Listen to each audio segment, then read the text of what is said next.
Okay, just tell me when to start. Yeah, seek up what you got from saying the virtue. I loaded the verses in the chat. Go ahead. Major commandments. Okay, major commandments.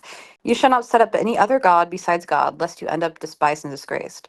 Your Lord has decreed that you shall not worship except him, and your parents shall be honored. Oh, uh, as long as one or both of them live, you shall never say to them, off the slightest gesture of annoyance, nor shall you shout at them. You shall treat them amicably. And lower for them the wings of humility and kindness, and say, my Lord, have mercy on them, for they have raised me from infancy. Your Lord is fully aware of your innermost thoughts. If you maintain righteousness, he is forgiver of those who repent. You shall give the due alms to the relatives, the needy, the poor, and the traveling alien, but do not be excessive, extravagant. The extravagant are brethren of the devils, and the devil is unappreciative of his Lord. Even if you have to turn away from them as you pursue the mercy of your Lord, you shall treat them in the nicest manner. Stinginess condemned. You shall not keep your hand stingily tied to your neck, nor shall you foolishly open it up, lest you end up blamed and sorry. If your Lord increases the provision for anyone he chooses and reduces it, he is fully cognizant of his creature, seer. Abortion is murder. You shall not kill your children due to fear of poverty. We provide for them as well as for you. Killing them is a gross offense. You shall not commit adultery. It is a gross sin and an evil behavior. You shall not kill any person, for God has made life sacred, except in the course of justice. If one is killed unjustly, then we give his heir authority to enforce justice. Thus, he shall not exceed the limits of avenging the murderer. He will be helped. You shall not touch the orphan's money except for their own good until they reach maturity. You shall fulfill your covenants, for a covenant is a great responsibility. You shall give full measure when you trade and weigh equitably. This is better and more righteous. The end. Thank you very much. Did Maybe we you? do the next three verses just so it's basically it says you shall, so it kind of wraps Yeah. up. Yeah, go ahead. Okay. The children of Israel. Crucial advice. You shall not accept any information unless you verify it for yourself. I have given you the hearing, the eyesight, and the brain, and are responsible for using them. You shall not walk proudly on earth. You cannot bore through the earth, nor can you be as tall as the mountain. All bad behavior is condemned by your Lord.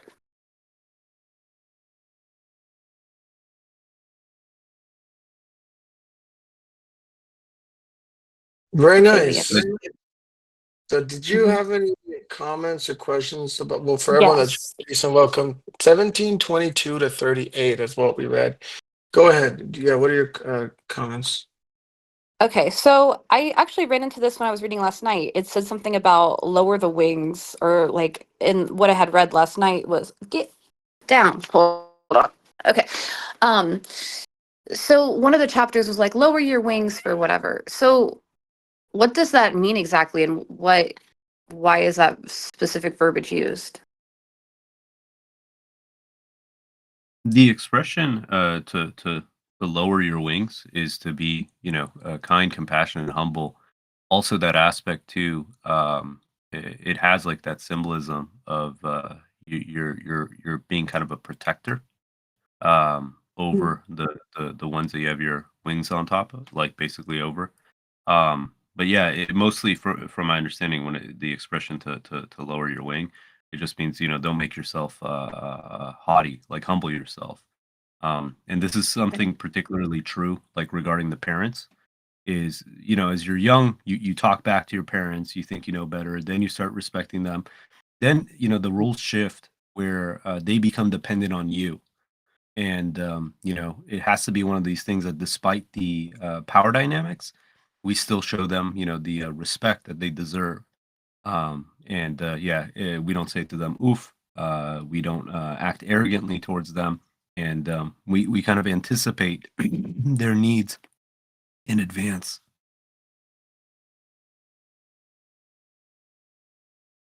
Okay. All right, thank you. I put the definition for you in the chat, and also I put it's humility. So it says the second perspective: when a bird wishes to fly and ascend, it will spread out its wings, and when wanting to land, it will lower them. Thus, the lowering of the wing became a metaphor for humility. This is another sign though in the Quran, like you have a literalist, and they interpret the Quran, and it's not even unique to the Quran. They do the same thing to the Bible, literally. And this is one of the expressions that's used in the Quran. That if you ask them, okay, what does this mean? They get stumped.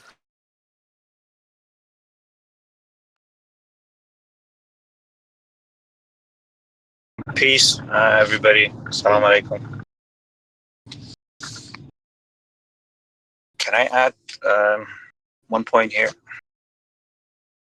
You don't need to ask, brother. Just go. Peace and welcome. All right. Go ahead. I didn't know if anybody hears me because that's one of the ways I check. Yeah, I hear Okay. you fine. Go ahead. Okay. So the example of treating the parents, it is a smaller example that God provides for us to understand the concept of appreciation.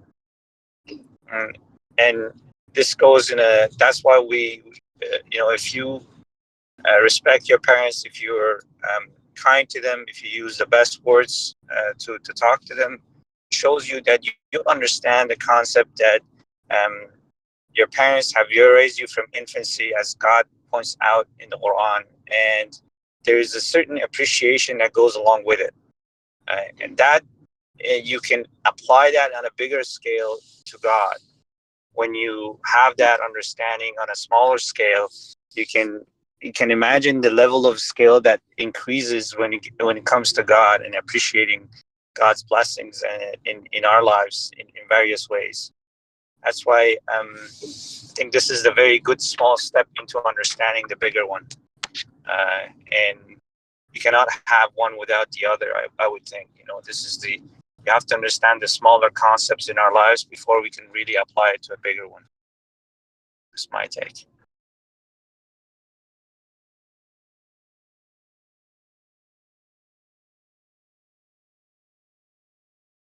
I wanted to add something to that. This is a beautiful system that God creates. Is the roles switch. So when the parents in charge, they're going to be tested with how they treat their child. Are they going to be tyrants, oppressive, this and that? And then when the roles switch and the kids are of age and the parents are elderly, the question is, okay, how are they going to treat their parents? Are they going to be tyrants? Are they going to be oppressive? Are they going to be humiliating? And it's a way for us to see when the tables turn, how do we behave? Because we have to be tested under all circumstances. When we're weak and when we're strong, when we're the one who doesn't have the power and the power dynamics, and when you do. And so this way we see if we're genuine and committed to God under all the various circumstances.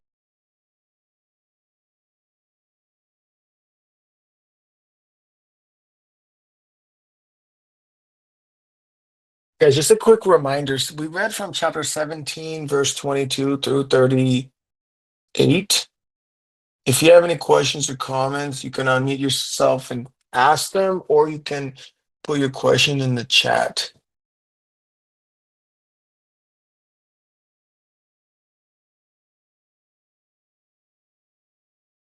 Does anyone else have a question, Yeah. comment, or something they want to bring up? Yes. Yes, I want to comment on verse 23, inshallah. Please upon your maybe I was looking on some of that. That's about what we thoroughly understand. Okay, my comment is on verse 23. It says, Bismillahirrahmanirrahim, your Lord has decreed that you shall not worship except Him, and your parents shall be honored, as long as one of both them live. Okay. And you shall never treat them, say to them, oh, the part I want to comment on is God said He has decreed that He alone shall be worshipped. That means no matter how great our parents are, or no matter how great anybody is, only God alone can we worship. Not even the messengers of God, not even our parents. Today, we see people, regard maybe some messengers of God more than their parents. The next person to regard after God, from my own understanding, is our parents. They give birth to us, took good care of us, just like these verses have said clearly. This is God's word saying, uh, after him, it's our parents. So we cannot worship even our parents. This is a very important commandment that we have to look at critically. And he also said, we shall, you know,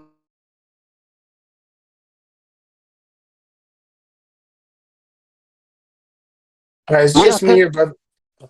we are parents today. If we don't regard our parents, how do we stand to see our children disregard us and mistreat us? So what we give to our parents,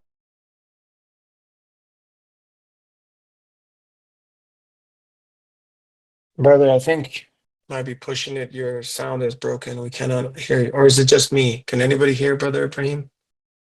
Yeah, it cuts out unfortunately. It comes Yeah. comes in. Yeah, If I your have a sound is broken, question. try to keep your And then comments that's it. short. Sorry, Sister Celine asked a question before you. I'm sorry. Okay, no problem. Just Uh, put it in the list. Sister Celine asked a question, how to treat our parents if they are disbelievers. I think it says you can disobey them if they try to get you to set up an idol besides God, but otherwise you just have to be respectful and stand amicable, I guess. I put the verse in. It's 31, 14, and 15. It's part of Lokman's advice. It says, we enjoined the human being to honor his parents. His mother bore him, and the load got heavier. It takes 2 years of intensive care before weaning. You shall be appreciative of me and of your parents. To me is the ultimate destiny. They try to force you to set up any idols beside me. Do not obey them, but continue to treat them amicably in this world. You shall follow only the path of those who have submitted to me. Ultimately, you will return to me. Then I will inform you of everything you have done. So yeah, if they're pushing us towards idol worship or things that we don't recognize, that we don't have to obey them, but we still should treat them nicely.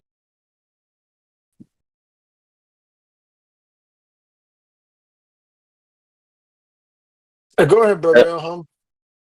Yeah, I just had a question about verse 28. It says, even if you have to turn away from them as you pursue the mercy of your Lord, you shall treat them in the nicest manner. Is this referencing what is pursuing mercy of your Lord? Is that just like seeking God's provisions? Or who is this in reference to? Is it the people that are previously mentioned with regards to the relatives, the travel alien, the poor, and things like that? Just some additional insight on this verse would be nice.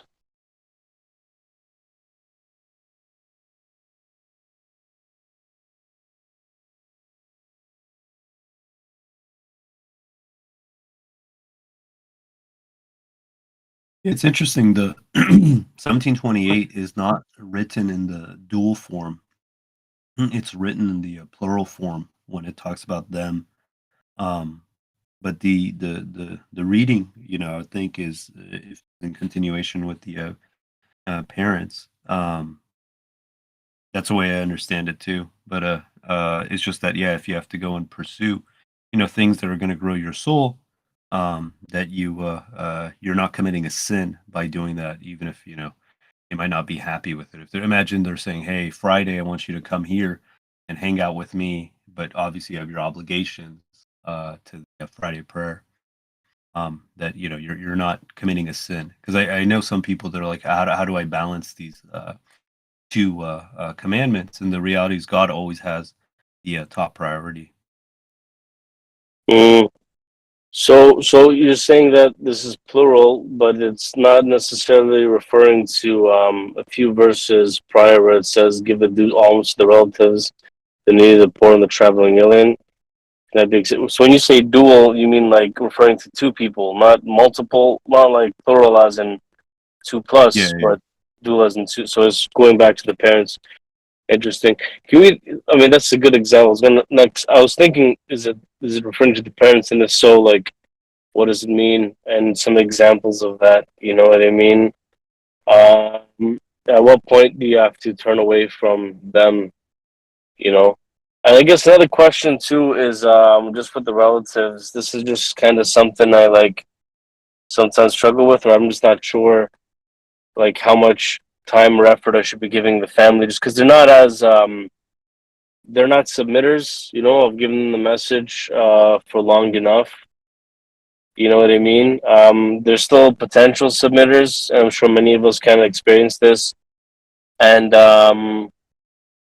but I feel like I'm wasting my time sometimes hanging out with them for long periods of time, or this and that kind of a thing, just because there's no mention of God. There's not really much of that, you know, and you know what I mean? But parents, they always want to hang out with you and spend time with you, and it's just like, okay, but what do we do? You know what I mean? Like, there's not much soul growth there. It's idle talk, it's vain talk, it's just backbiting, it's, you know what I mean? This type of stuff. And yeah, would that also be considered just turning away from them as you pursue God? Like, you know, like, hey, this is not the best environment. I'll help you where I can, but I gotta kind of do my own thing, you know? Peace be upon you. I think Abraham is one of the has one of the best examples that we can use. When his parents, mistreated him and tried to maybe stone him, like the father has said, he turned away from them, but he turned away from them peacefully, right? And he prayed to God as he was turning away from them. And when he turned away from them peacefully, God also said, we bless him with righteous children, Isaac and uh, Ishmael or Jacob, something like that. So because they are our parents, and God said we must regard them, we must keep this word in obeying God. You cannot mistreat your parents no matter what.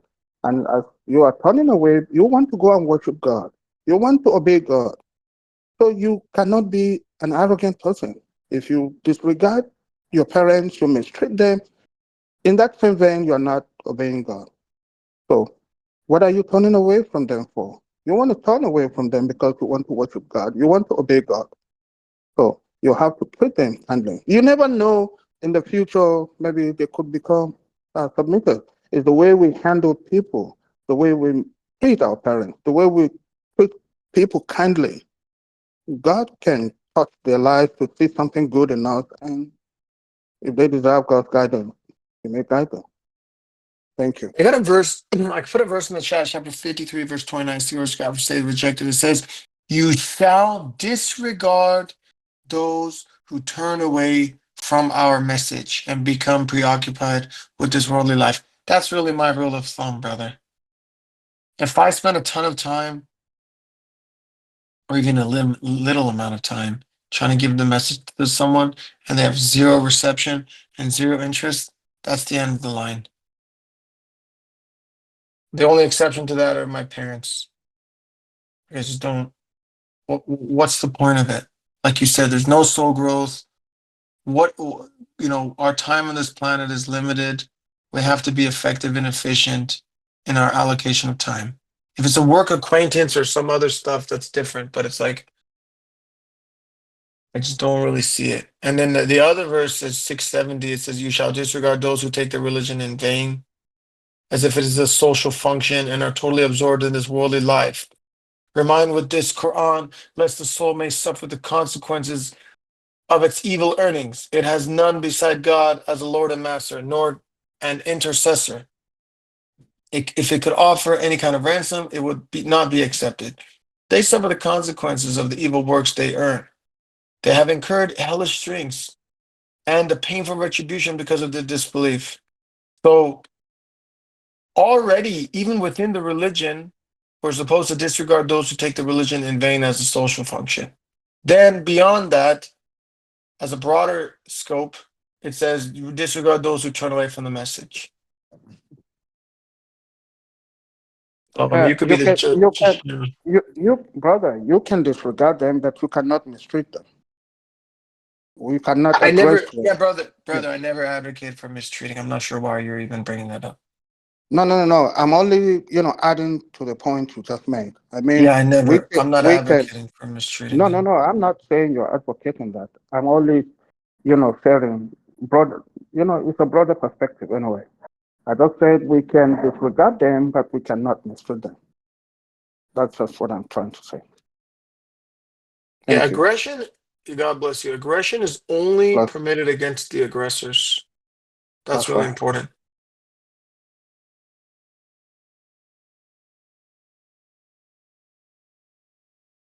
Sister Alicia left a comment. She says, "Is the volume low for others? Just my phone." Yeah, you have to put your phone on speakerphone, or you have to use a headset to fix your sound. Okay, just use a speakerphone option, or put your headphones in if you want to hear us. Medina asked a question in the chat. She said, "Navid, what about relatives? We are supposed to regard relatives according to the Quran." I thought about that, but I think the context is But like, does that mean we have to call long lost cousins we've never met?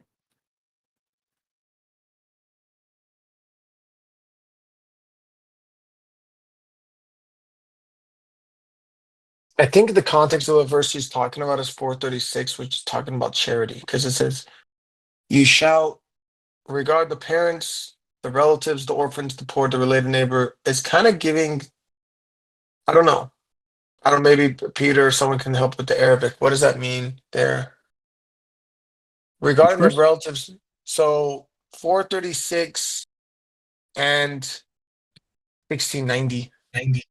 From what I understood, like regard had to do with like consideration, like considering someone as in like think about them, and that like consider them and for help and support and things like that. You know what I mean? Like that's what I understood about it. But maybe someone else has a different answer. But like, There's a does that verse. mean like There's, long lost cousins you've never met, or does that mean Yeah. like people that you're associated with? So, yeah, the people that you're the associated with. I yeah, think the there's term a. that's used, Go ahead, the, Peter. the term that's used here, gorb, it signifies basically a close relative. Because I don't know if you guys saw this. I don't know if it's a meme or what, but they're trying to say that Muhammad is related to Donald Trump, and someone pulled out a genealogy. It's like you go back long, we're all related to each other in some way, shape, or form. But the term that, from the way I understand it, it has to do with someone who's like a close relative.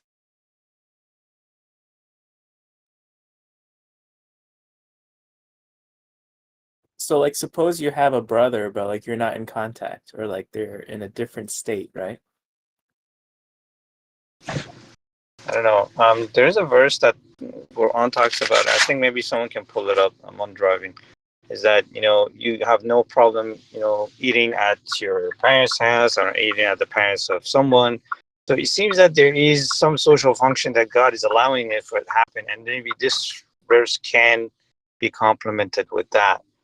Is that they invite you, you can go there and eat at their house and socialize with them to an extent. And I agree that sometimes if it's not helping your soul and is distracting and is taken away from the message, then you should consider not attending sometimes. But just a note. Peace. I see it, first of all, in the context in which the verse was revealed. Most likely during this time, a person's relatives lived near them, obviously. This is a long time ago.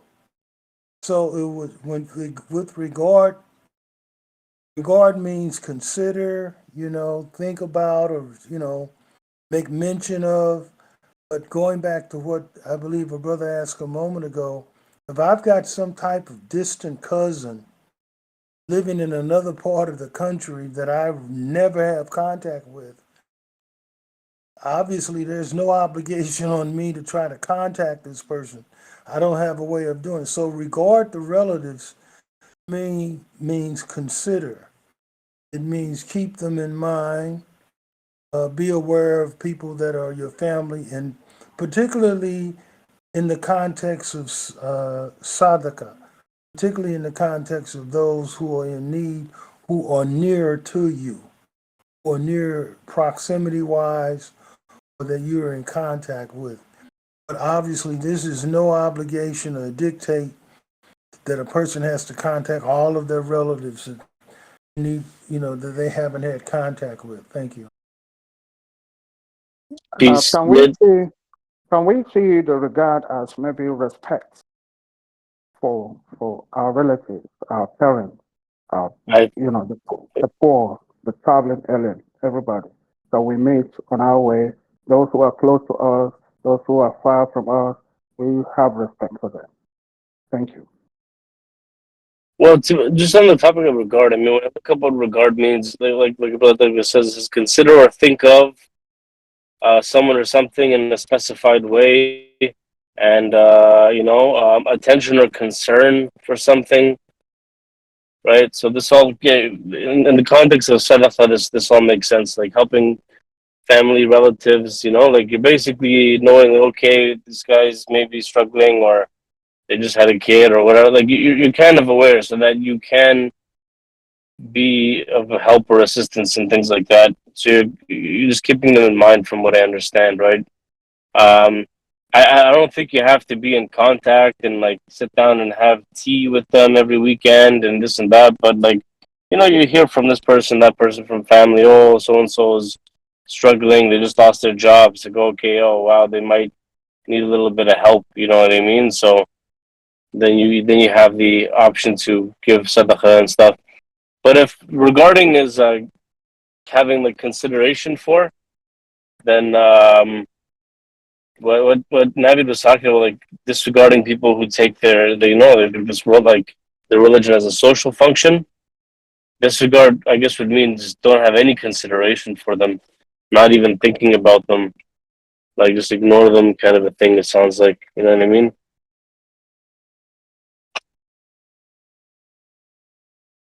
But Navi, I think the caveat there is the relatives, right? Because if we have relatives, it's going to be a little bit different. Because even if they do take the religion as a social function, you're still obligated to like regard them if they need something or help or this and that. So you kind of have to, you know what I mean? It's a bit of a different one. Yeah, I kind of agreed already with what Peter was saying. It's like regard the relatives, just you kind of just pay attention to them a little bit more than a random person on the street. And I guess having some kind of like superficial interactions occasionally is just whatever. But they're not going to be like an essential part of your life, because like you're saying, like really, if I want someone involved in my life at a deeper level, and I'm going to confide in and constantly be involved in this and that, from my experience, it just doesn't work if they're not a submitter, or they don't care about God. Like, what's the point of that? Because it's just not, they just don't operate under the same paradigm. So you're better off just not really getting your life guidance from such people.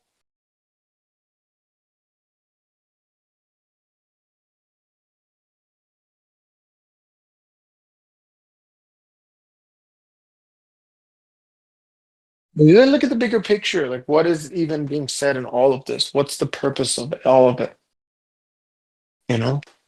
Because at the end of the day, the only thing that matters is growing our soul. And I'm less likely to do that if a relative that's an atheist occupies more of my time than people that are going to remind me of God and give me verses to reflect and improve my soul upon. It just doesn't make sense. And that's why this is similar to like you have an My name is option. Amin. Very nice to meet you. He's Meet playing yourself, Indies, but this is the last game he's playing. So if let's say you have an option, you have an equal opportunity to befriend a submitter and an atheist, right? I just think that It's like the verse that says you choose the disbelievers over the believers. Because how is the atheist going to enhance your life? Realistically, what do they offer?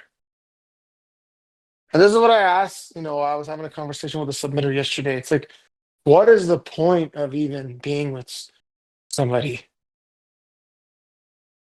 You have to look at this life in terms of like it's like I don't know if I want to use the term spreadsheet, but it is a calculation. You're making a calculation for every move you make. And our time matters. So it's like, what is the purpose of every interaction? I get it, like superficial interactions are one thing. It's like, all right, you just have an acquaintance or quick superficial interaction. It's not a big deal. Like Medina saying, I check on my relatives once in a while. It's like, all right, fine. But having a meaningful or significant interaction with people in general, for me, it's always about just giving them the message, bringing them to God and trying to convince them of the truth. And if they reject it, then just move on to other people that are interested or already believe.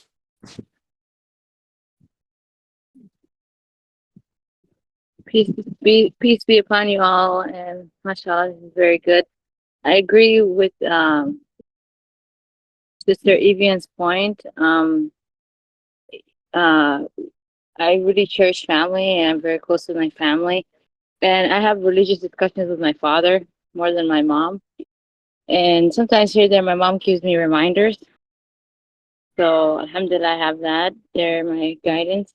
So, and Allah is very merciful to us to give us that verse to be good to our parents, even though they may not guide us. My parents guide me, or if you have a parent that's not doing that for you, try to see the silver lining in that. Try to be an advocate. Maybe you can try to guide them, teach them, right? Or maybe you can be like an example for them that one day they will become a submitter. Okay, that's my take.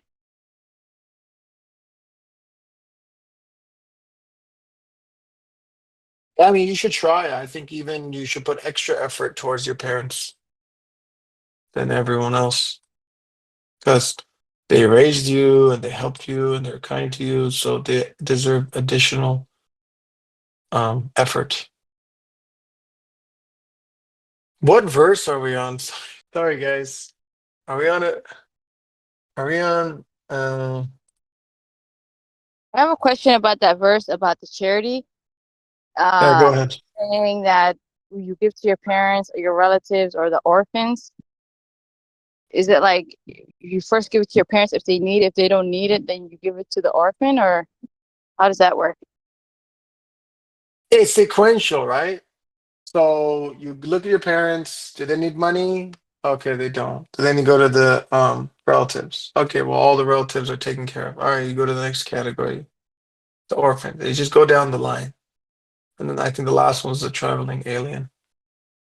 But it gets really interesting because the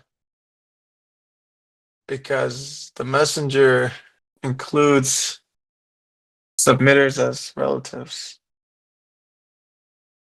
It's like, okay, I guess you're all related to me. So you guys all come ahead of the orphans then? Right?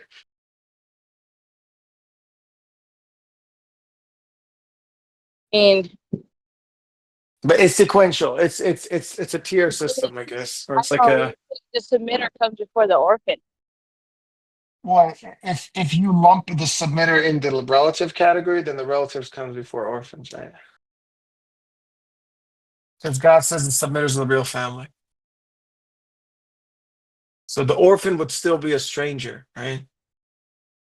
But if your brother, so basically the idea is if your brother is struggling, then you owe it to your brother before an orphan that's unrelated to you. So it's always That makes sense. it always starts from the innermost circle outwards. And then basically the most distant or the last option is like someone from another country or a traveling alien from a different region or whatever. I give I gave zakat like a few years ago to a family in, I don't know if they were in Yemen or Afghanistan. Yeah. So that's okay, right? Yeah, so the main purpose of zakat is to give to people that you personally know. What if it's strangers I don't know, but they're like very in need? Yeah, so I mean, Families and orphans in you have to go Africa in, and Yemen yeah, you and have to go, Afghanistan. yeah, you have to go in order. If you go in order and that's all you have, then that's what you give. Make sure you go in order and you know that the money's getting to them. That's all. I have a question. Yeah, what's your question? Do we ask them if they need money, or we just look at their situation and evaluate? I think you can do either. Because some people they'll always say, "Oh, we need money," but from what you're saying, probably they don't. But do they have to say we need the money, or we just give it regardless? No, I think it's just either way. You just kind of evaluate the situation. You can ask if you want, but I don't think that's the only way of determining. Yeah, because I know some family, I see signs they have money, but then they're at the end of the month they come and ask, "Oh, I'm running out. I need some money." But then you look at their lives, you see that they're spending their money on luxury stuff, but they're not really spending their money wisely, so they end up needing the money. Do we judge them by that?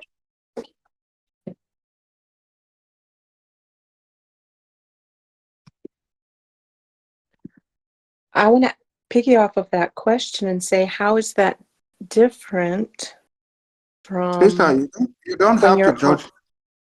Sister, you don't have to judge them. Brother Ibrahim, do you hear Yvonne talking? Yes, I heard her. I can hear her. Yeah, because I think you interrupted her. She was talking. She wasn't done. Oh, okay. I just wanted to respond to her question, but go ahead, sister. No, Sorry. Yvonne, not Nida, Yvonne. Oh, okay. Go Go ahead, ahead, Yvonne. please. Yes, I just wanted to add the second part of that first question that was asked about the people not using their money wisely and still saying they need money. I want to add to that, how is that different from, say, someone on the street that you see that's begging, that you know that may be involved in drugs or alcohol or whatever lifestyle, and yet we're called to give? So I'd like to understand the balance between those two, please. Thank you. Peace.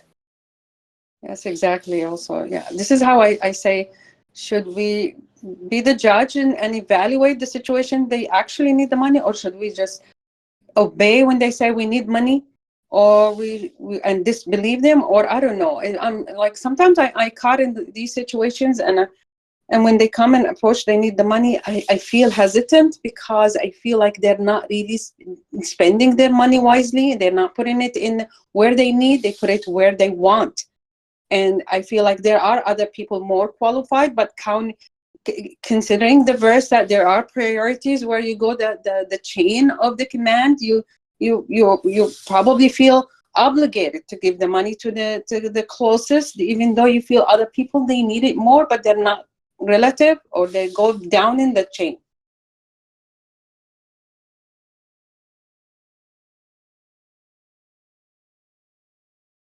Alaikum, can I make a comment to that? Sure. I understand what you're saying. I think what you're discussing, possibly it's like two issues, right? Like, they qualify for zakat, alhamdulillah, but they also don't have the skill sets maybe to spend their money wisely, right? So maybe they need support in enhancing or developing that skill.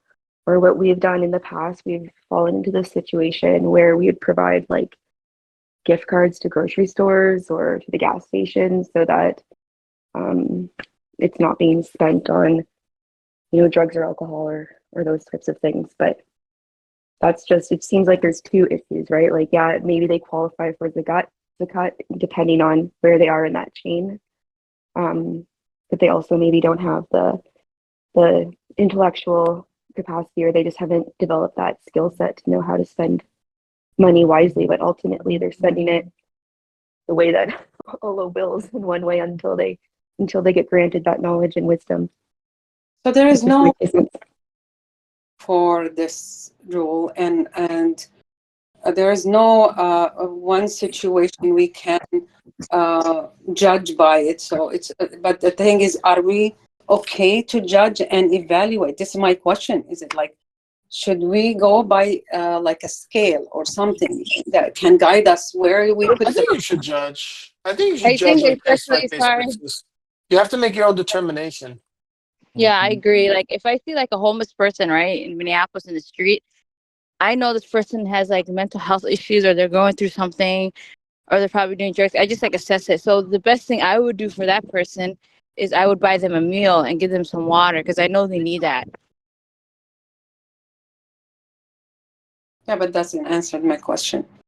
A meal is not enough money to, like you have a parent probably will come, or a brother come and say, hey, I need $1,000. That's not a meal. Should we give this $1,000 to this person when we know someone is ill somewhere else and needs and he's collecting donation to be able to pay for his medical? There are different situations. There's no one situation you can say, oh, this is the rule. So this is my question. Is the parents or the relatives or the family priority regardless of the situation, or the needs, how much need they do we? Yes. Yeah, so it's regardless. Yes. Yes. Yes, the parents and relatives always get the priority. And I wanted to put a verse. I put a think, verse in the chat. okay, can I make a comment?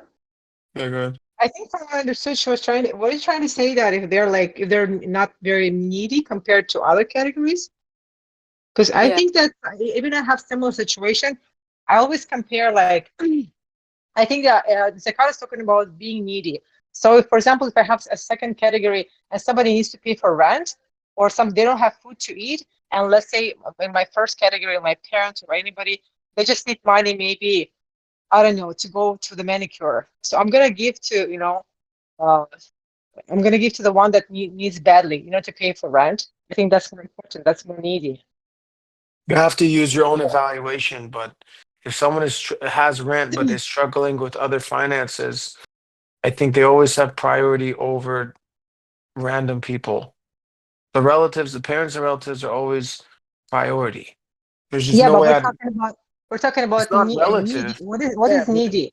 So if but I someone can needs to always like go for vacation and you give him, is that needy? You give him money for no, but that? but that but at that point they're not even, if they're going on vacation, they're not really necessarily qualifying for zakat. I mean, maybe they are. It depends on the situation, but you have to evaluate on a case by case basis.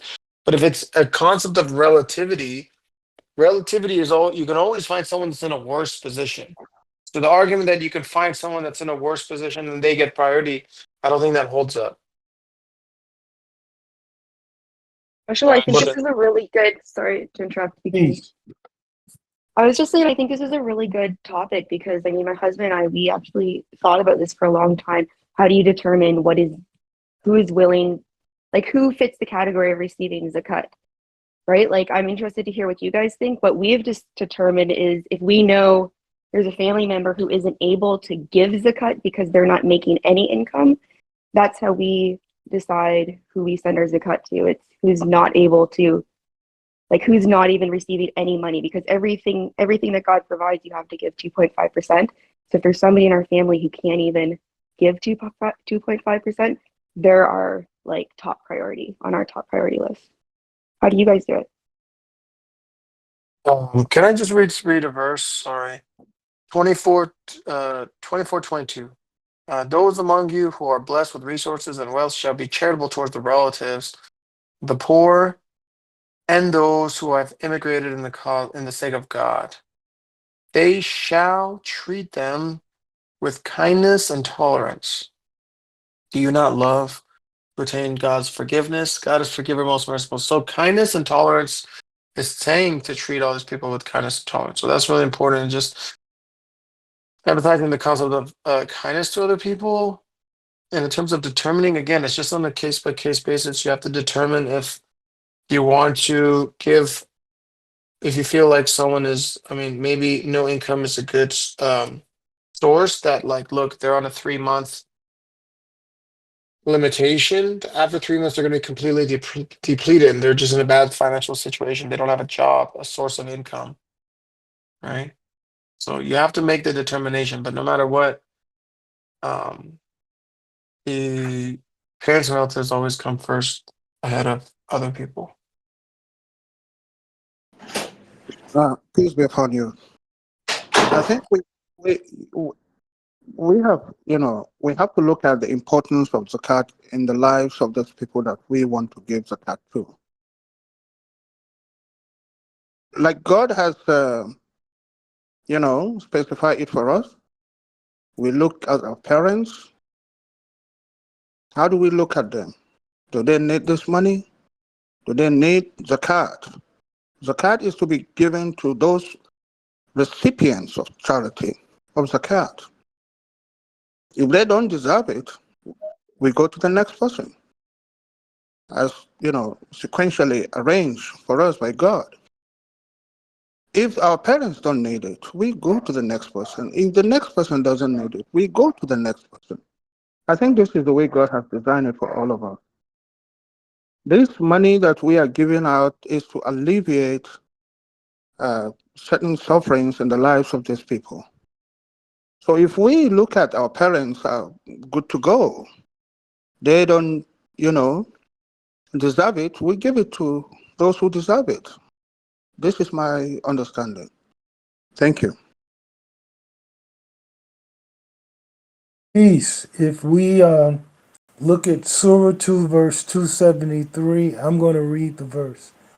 I seek refuge in God from Satan. Charity shall go to the poor who are suffering in the cause of God and cannot immigrate. The unaware may think that they are rich due to their dignity, but you can recognize them by certain signs. They never beg from the people persistently. Whatever charity you give, God is fully aware thereof. In this verse, God is joining us to give charity for people who are restrained or under financial stress or hardship. Inasmuch as, for example, people who are suffering, but they cannot immigrate. Their situation, they can't change the situation they're in.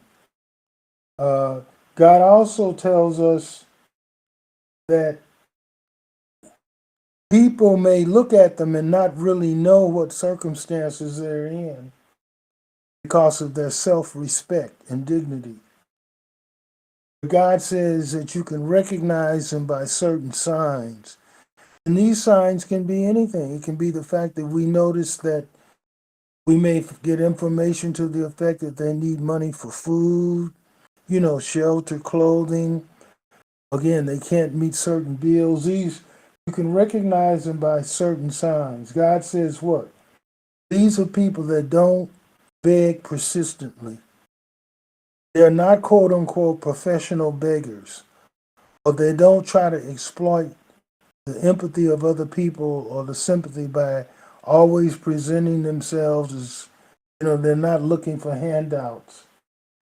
And we must keep uppermost in our mind that the charity we give, the sadaqah and what have you, and zakat, we must follow the sequence that God has outlined for us. And I know on many occasions, many of us have been in situations where you see a stranger who's begging or wants money. And I recall, go on. What I was going to say was that, for example, in the past, by God's leave and mercy, I've helped strangers, for example, buy food or get water. On one occasion or several occasions, the person may become angry and say, I don't want food, give me the money. And it turns out this person may want to use the money for drugs. So we have to pray to God, we have to use our common sense that God gave us. We have to, this is due diligence on our part. Thank you. May I ask something? Hello? Yeah, go ahead, sister. You don't need permission. You can go ahead. Okay. Thanks. So peace be upon you all. So regarding zakat, there are some people that I know who are very needy, but they don't openly like complain about their situation. So when giving zakat to them, so is it necessary to mention that is a zakat money, or can we just give it as a gift? I'm Yeah, you really don't concerned have to. take You their don't have to label dignity. it. Sorry. You don't have to label it. You can just give it to them. So I don't have to mention that this is zakat, yes? You can just give them the sort of help they need. Yeah, I know, like, because they feel really embarrassed when they receive it, and even though they don't express their needs. Oh, thank you. Okay. Also, it's preferable, if possible, to give anonymously. And when you give to the recipient doesn't know it's coming from you. God says that is the best form of zakat and sadaqah, to give anonymously. Thank you. I know, but sometimes it's really difficult. So when you give the third party, so the money doesn't go arrive in it completely, and because some of the places and deliberately they take is a management money or in the management fees. So best to give directly, and I prefer giving directly. So if I can't, then I will give to third party usually. Yeah, that's good.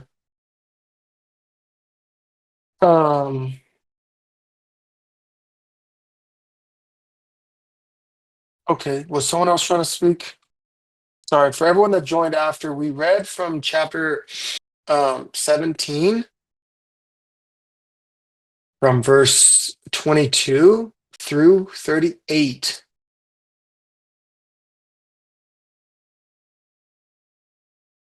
Does anyone have any questions or comments about the verses that we read? And in 8 minutes, we can enter the second half and you ask more questions outside of the verses that we read. Probably.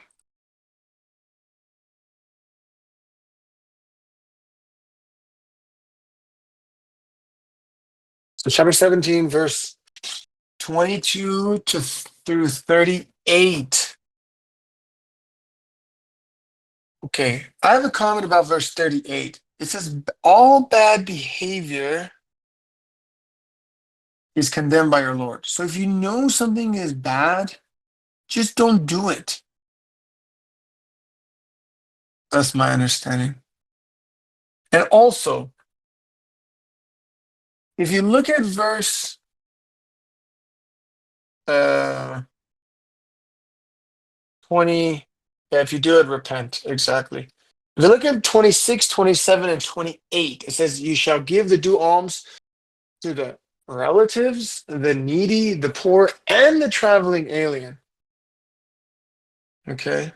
Then it says, even if you have to turn away from them as you pursue the mercy of your Lord, you shall treat them in the nicest manner. So that's not talking just about parents anymore. It's everybody. So we need to be nice to everybody. Aggression is permitted only against the aggressor. So this is not just your parents that you have to turn away from. You might need to turn away from other people, but it says to be nice to them or turn away in a nice manner. The nicest manner. So we have to treat people in the nicest manner, but we have to pursue the mercy of our Lord. And that's what we were talking about earlier, right? We said, like, how do we evaluate the significance of these relationships? Because the significance of these relationships is dependent on the pursuit of the mercy of God. And if they're not helping us pursue the mercy of God, then they are without value. That's the bottom line. Our time on this planet is very limited. And we have to reassess our existence to facilitate the maximum attainment of soul growth. That's how I look at it personally.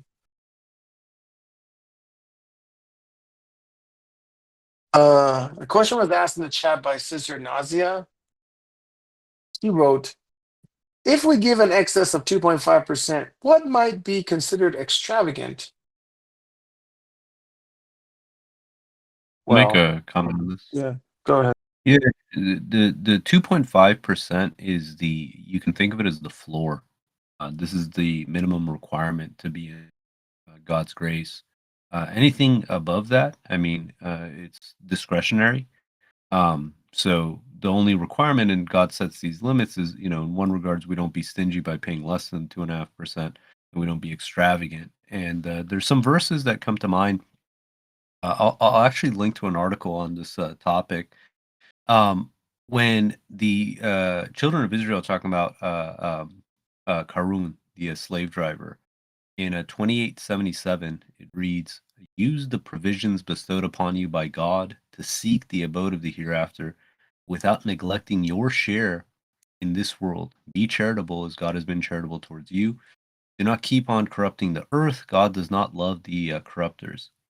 And there's also the other verse, I believe it's in sort of 2, I think it's 2:19, when it says, what to give. This is in the context of charity, but it says the excess, meaning that you're entitled to whatever you make that you need to support yourself. Anything that's excess, that you think that it's like, look, you have no use for this and whatnot. I'm just saying, from that, give to charity.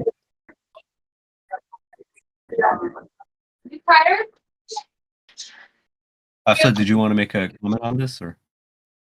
Excellent. No, she didn't keep Yeah, on.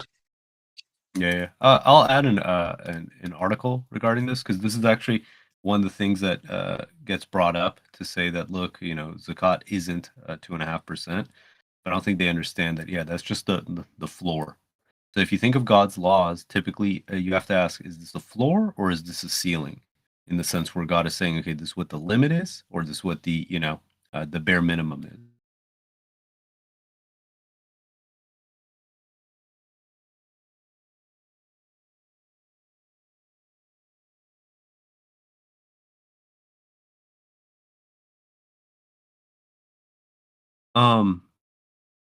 If it's okay, I'm going to make another comment regarding 31, where it says abortion is murder. So a number of times in the Quran, you'll see this, where God is commanding, basically, the believers not to kill their children. And the term that's used here for children is walid. Walid signifies not just like a child, but also what's in the womb. When you say in Ikhlas, lam yalad wa lam yulad, nor you were not begotten, nor did you beget. It's from the same word. So this signifies it's not just infanticide, but it's also what's inside the womb. And I just wanted to point out something. This is a subtlety in the Arabic. So this expression says, "You shall not kill your children due to fear of poverty." This occurs in another verse as well. Let me pull it up.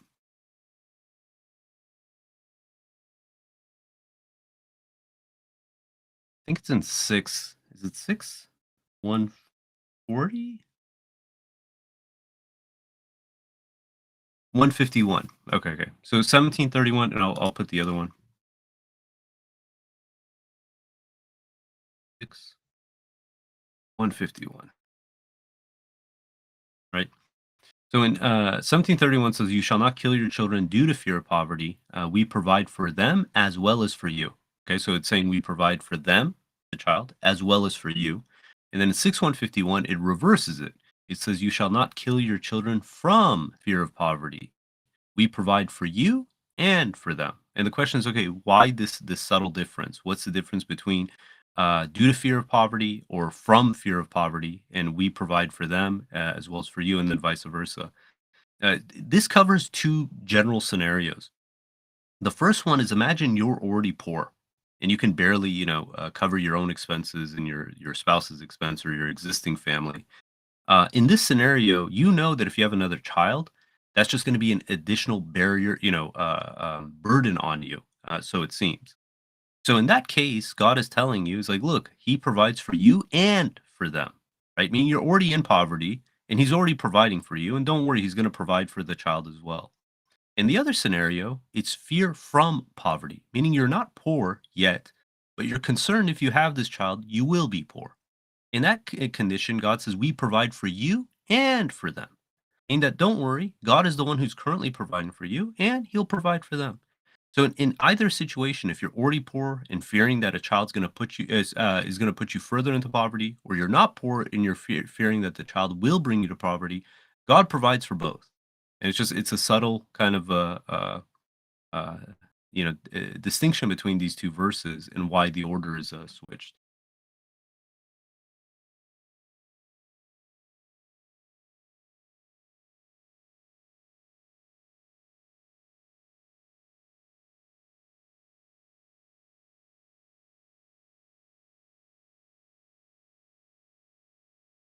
Yeah, and I just added a short article on it. Someone else want to comment about the verses or?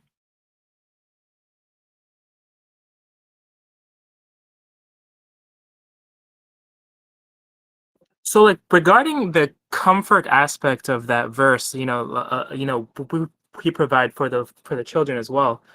What if the mechanism is having you, the father, like work more? Like, is that supposed to be comforting? You know what I mean? It's like, oh yeah, he'll provide for my children by having me work another 12 hours a week. The aspect is it's just what's best, and I would say more so it has to do with purchasing power, right? Let's say you make more money, but your expenses go up. You actually lost purchasing power, or you make less money, but your expenses have gone down. You might actually have more purchasing power. The reality is whatever God wills is for the best. Meaning that if God thinks, hey, you know what you need to get you to reach your potential is 12 hours more of work, then we wholeheartedly submit to God that, okay, this is what needs to be done. This is what's going to build my character and allow me to reach the levels of righteousness that God wants. In either situation, our duty is to submit that, okay, hey, this is what God wills. There's a good reason for it. And this is what's necessary for me to be, you can think of it, rehabilitated to be able to go back to paradise. Do you think these verses also apply to like contraception or not really? Because it says do not kill your children, but can it be applied to do not try to not have children either, No, because contraception is not abortion, and it's using the word abortion. Right, but like those verses, can they be extrapolated to include using contraception out of fear of poverty because you know that you can't support kids right now, like that? No, that's just family planning at that point. Yeah. The abortion is dealing with the situation that's already happened. God already willed that you're pregnant. That's done.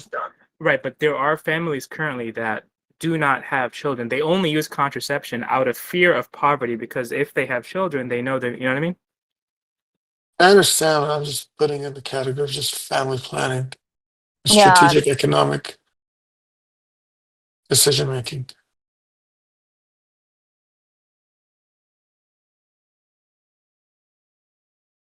I muted myself because I thought someone wanted to speak. Is somebody trying to speak? Yeah, I someone just want to comment on this? brother, I just want to say, um, contraception is if they're decided already they don't want to have children, but this is like talking about Yeah, but he's abortion. talking about but he's talking about like fear of it. What if you have Yeah, fear of poverty? they're trying to prevent it because they have a fear. But Allah says in the Quran, I have already provided you your provision. Like the risk already comes from Allah. So trusting in God that He will provide for you. I don't think it should be fear based, regardless. I think it's just you're strategizing to have the best approach with wisdom. If you like But if look at the statistics, a lot of young couples, the main reason they don't have kids is financial worries, right? But I'm saying like, Mhm. do we apply the spirit of the law to this verse to them? No, you guys should have kids. Maybe.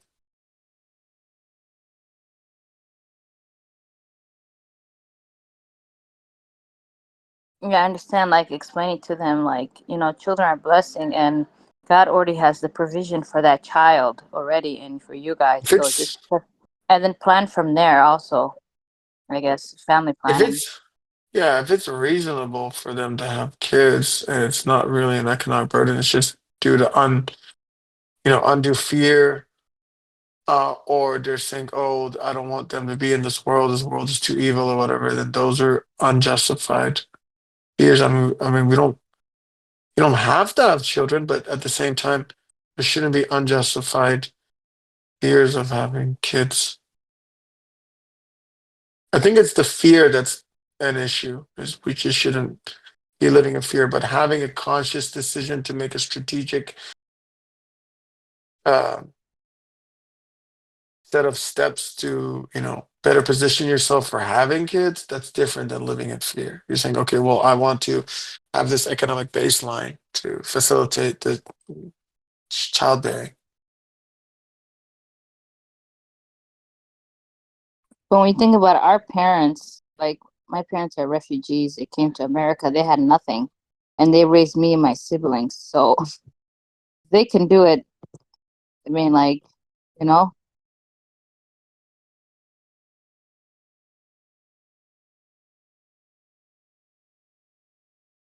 Yeah, thank you very much. Um, okay.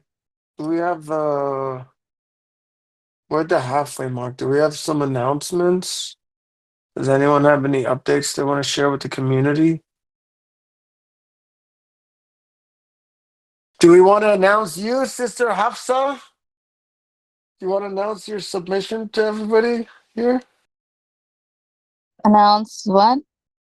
You want to announce becoming a submitter to everyone? Yeah.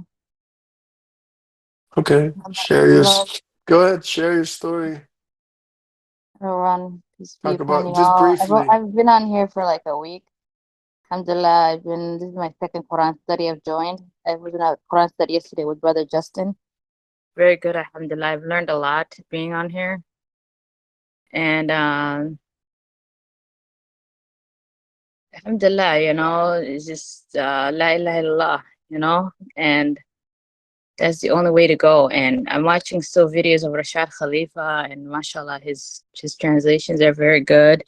His videos are very clear, and I was reading his appendices last night about Jesus. So I'm learning a lot from him. Mashallah, it's very good. That's fantastic. Where did you come from? I come from a Sunni background. Oh, okay. No, I mean you could say that too, but I mean, how did you find the server?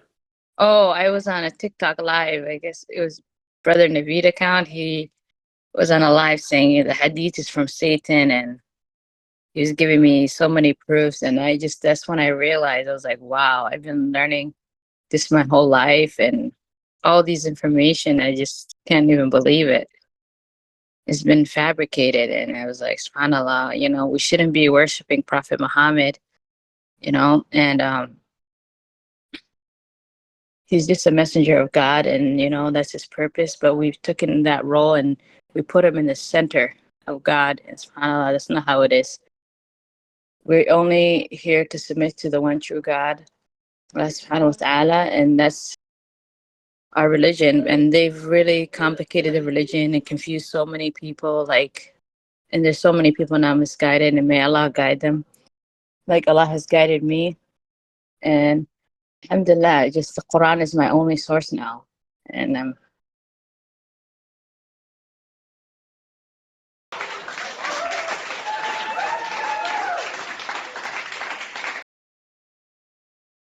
That's great. Congratulations on joining us.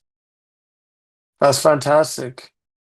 It's really good to see new submitters every week. I mean, how many people we have here? We have uh 46, 47, 48, 49, 50, 51, 52. There's 52 people here.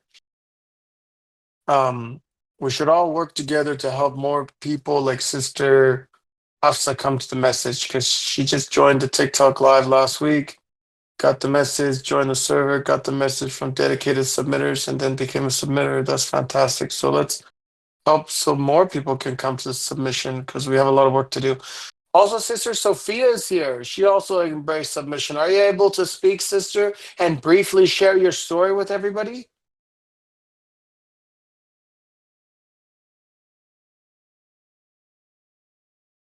I can, and just maybe a little bit. I'm trying to put my baby to sleep, but I'm willing to do that for sure.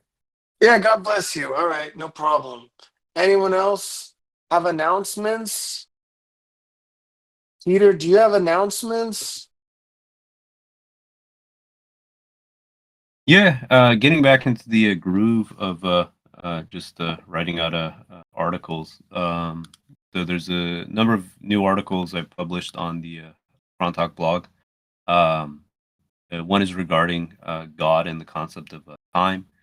The other one is looking at the history of the Umayyad Caliphate, predominantly during the Second Civil War, and just showing kind of the atrocities that are being carried out by these said individuals. That the Sunni masses seem to just say, "Oh, well, look, it was a difficult time, and yeah, so they killed thousands of supposed companions, and they destroyed the Kaaba 2 times. It was a difficult time. We shouldn't judge them." I was just pulling from their sources. It's predominantly from two books. One is Suyuti, who is a 15th century Sunni Islamic scholar, and then the other one is from a book that's called History of Islam. So it's just looking at those two sources. The third article is regarding something that I'm titling as academic Salafism, where you see a lot of academia where you call them out saying like, "Hey, look, the Quran condemns X, Y, and Z," and then they jump through these like Even fun. We had some mental danger. and they jump through these mental gymnastics to be like, "Oh no, that's not what the people at that time understand, and we need to go to the academics to tell us what the people understood of these verses." And I'm not against academia, but I think this kind of approach of thinking like, "Oh, the academics have the answers," without looking at the actual verses of the Quran, is just no different than Salafism. They're just saying rather than let's take the interpretation of the ulama, they're just saying, "Hey, let's take the interpretation of the Western academics." Um, and then two other ones. One is regarding 464. If Jonathan is on, he can share regarding. He's the one who kind of I was chit chatting with regarding this article, but he was working on a much bigger project. That if he's around, maybe he can share. And then yeah, I mean, there's a number of more, but Ibn Khaldun, he wrote a book and just pulling excerpts from it. And this is more of a analysis showing like, so Ibn Khaldun, again, like a famous 14th century Islamic historian, hundreds of years after the Prophet, has access to the most cutting edge in science and philosophy. Yet, the stuff that he says in this book is completely hilarious regarding his scientific understanding. And how is it possible that the Quran, anytime that it references some sort of a scientific fact, it doesn't pull in any of this nonsense. It only pulls the aspects that are true. If this is what their best scholarship produced hundreds of years later, and people just say, "Oh, well, the Quran was just pulling from this known facts." It's like, okay, why did it only pull the right information and none of the wrong information?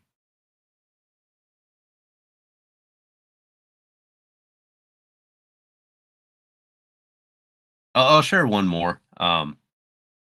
It's an article regarding uh, non-Arab, mostly Persian influence on Sunni Islam. So if you look like out of the six, revered Hadith compilers, 5 of them are Persian. If you look at like their top historians, they're Persian. The top grammarians, they're Persian. Their top theologians, they're Persian.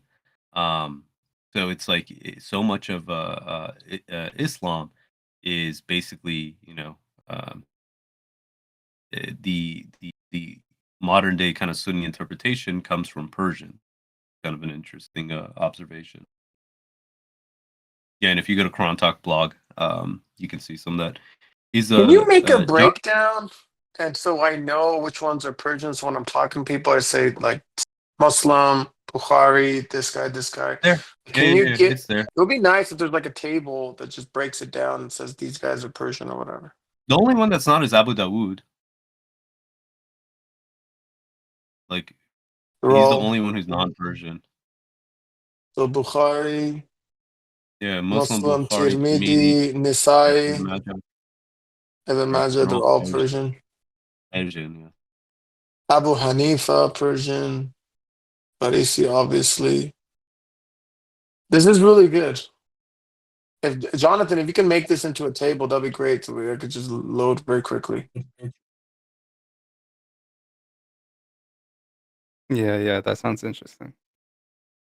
Let's Okay, see. you have announcements? Go ahead. Yeah, I have the Git book I think Peter was talking about. It's essentially just a compilation of a bunch of, well, the first three are a bunch of hadith that promote shirk. One is one on the incurable illness, another one about a blind man asking to seek intercession through a grave. And these are all, in one way or form, considered authentic within the Sunni tradition. So I try to compile those who authenticated it, essentially to prove that even amongst the Sunni authorities, like they've completely just fallen out of grace. They've just fell completely into shirk. And even within like the top four authorities within the different madhabs, even them, Shafi'i, Abu Hanifa, Ibn Hanbal, Imam Malik, all of them promoting some type of shirk in some type of way. And so I try to compile a list of those four as well as an entire list of other popular scholars. So I put that in the chat. And then I don't remember if I promoted this last time, but there's also the moon spitting video that I made. It's about 38 minutes long, but the last 6 minutes are probably the most relevant part. So far, it has almost 2,000 views, so praise God, that's great. So I'm going to link those in the chat, God willing. And that's it for me. Yeah, I highly recommend both this. I mean, these resources are so valuable because most people, again, the average Sunni doesn't realize their own theology, how inundated it is with idol worship, and they intentionally they just try to keep this stuff vague and slowly introduce them to the fact that calling upon the dead prophet in his grave, he's going to hear you, he's going to respond to you, he's going to intercede on your behalf on the day of judgment, he's going to pull people out of hell just for merely saying the shahada. How blatantly idol worship this is. And having a resource like this showing, hey, here's all their top eminent scholars blatantly telling you that this is fine, it's not shirk, really doesn't give them much of a leg to stand on when they're arguing against Christian idol worship. They're doing actually something worse. Like, at least in the Christian theology, they spent a good 400 years trying to figure out how to make Jesus God so it doesn't contradict monotheism. The Sunni Muslims, on the other hand, they straight up give Muhammad godlike qualities and created him as a partner next to God. And if we were talking about this, like if you look at the Shahada, the significance that we say there's no other God beside God, God is one, wahdahu, la sharika la, right? There is no partners with him. And this covers pretty much all the possible bases. There is no triune God, but also God has no partners. There is no intermediary. I don't need to go to some other entity, so they can go and talk to God on my behalf. God, you can have a direct communication with him, without intermediaries. The second you do that, you're actually setting up a partner with God. And then, yeah, same thing with the moon splitting video. This is it's beautifully composed, and it's so strong because you hear this all the time. The Sunni masses, they say, yeah, Muhammad split the moon. I mean, this is such a nonsensical statement. The Quran doesn't back it. Science and reason doesn't back it. History, archaeology, nothing backs this claim. And it's one of these things when you kind of grab them and you rub their nose in it, they can't look away. They have to kind of reconcile with this. And honestly, I'd add this to the other video that Jonathan did regarding the satanic verses. This is something later history they realize how problematic this narrative is, that they just say, oh, it's a fabrication. Except it's mutawatir. There's over 50 different transmissions of the satanic verses. And Jonathan showed that some of these transmissions are Sahih, that they're considered authentic by their chain of transmitters. but they casually are willing to say, okay, this narrative that by their definition is mutawatir, mass transmitted, by their definition is authentic, is actually a fabrication. So if this one's a fabrication, how less, reliable is every other hadith in their entire corpus? These are some very, very powerful arguments that I think the more people who are informed of this, the easier it's going to be to just dismantle all of Sunni Islam, because it's a satanic cult, it's a death cult. And you have 2 billion Muslims who are blindly kind of going, lockstep with this ideology. And it's like, yeah, the more that the masses are aware of this, and then secondly, that they realize that this is a path that's deviant from the Quran, and the correct way of worship is by following the Quran alone. And you could have a fully functional religion following the Quran alone, unlike, what you see in the Quranist organizations. People are waking up. So, yeah, God bless you, Jonathan, for these efforts. If you don't mind, if you can share the satanic verses one too. I think this is something, again, we take for granted this scholarship that God has given us, where, again, like I tell Jonathan all the time, like, he's done more single-handedly for submission and for God through his scholarship than, all these Western academics. Because he's hitting them in their jugular, right? He's hitting them in using their hadith sciences, using their own words against them. And this is something that, we see them in their chats and their responses. They're dumbfounded. Their entire foundation is being shook. So yeah, God bless you, brother. Yeah, I have a question. I think I'd like to basically elaborate on this subject, because I do get a lot of comments or discussions with a lot of Shias on the same front. So some of the arguments they presented, and I think I'm just trying to show some of the argument, and perhaps I know some of the answers, but I'd like to see something that we can perhaps clarify or clearly indicate that this is the case, to help us in this discussions that we're having with them. And one Shia particular person argued that, we agree that anything independent of God, if we trust in anything independent of God, then we are mushrik. And the only thing is that we don't think it's independent. We think it's dependent. So that's why God says, finds the means and ways to him. And you use the word wasila. And they say this wasila can be the imams, it can be the prophet. What argument you have that it's not? So this is basically their core argument that comes to this, is that we don't believe that they're doing this independently. They think they're doing it with God gave them the ability to do this. So I have a response, but I'd like to see what you guys can elaborate on this and how we can respond to this.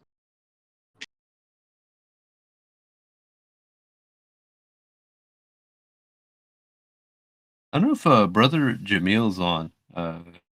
He's one of the definitely go-to individuals regarding refuting Shia Islam.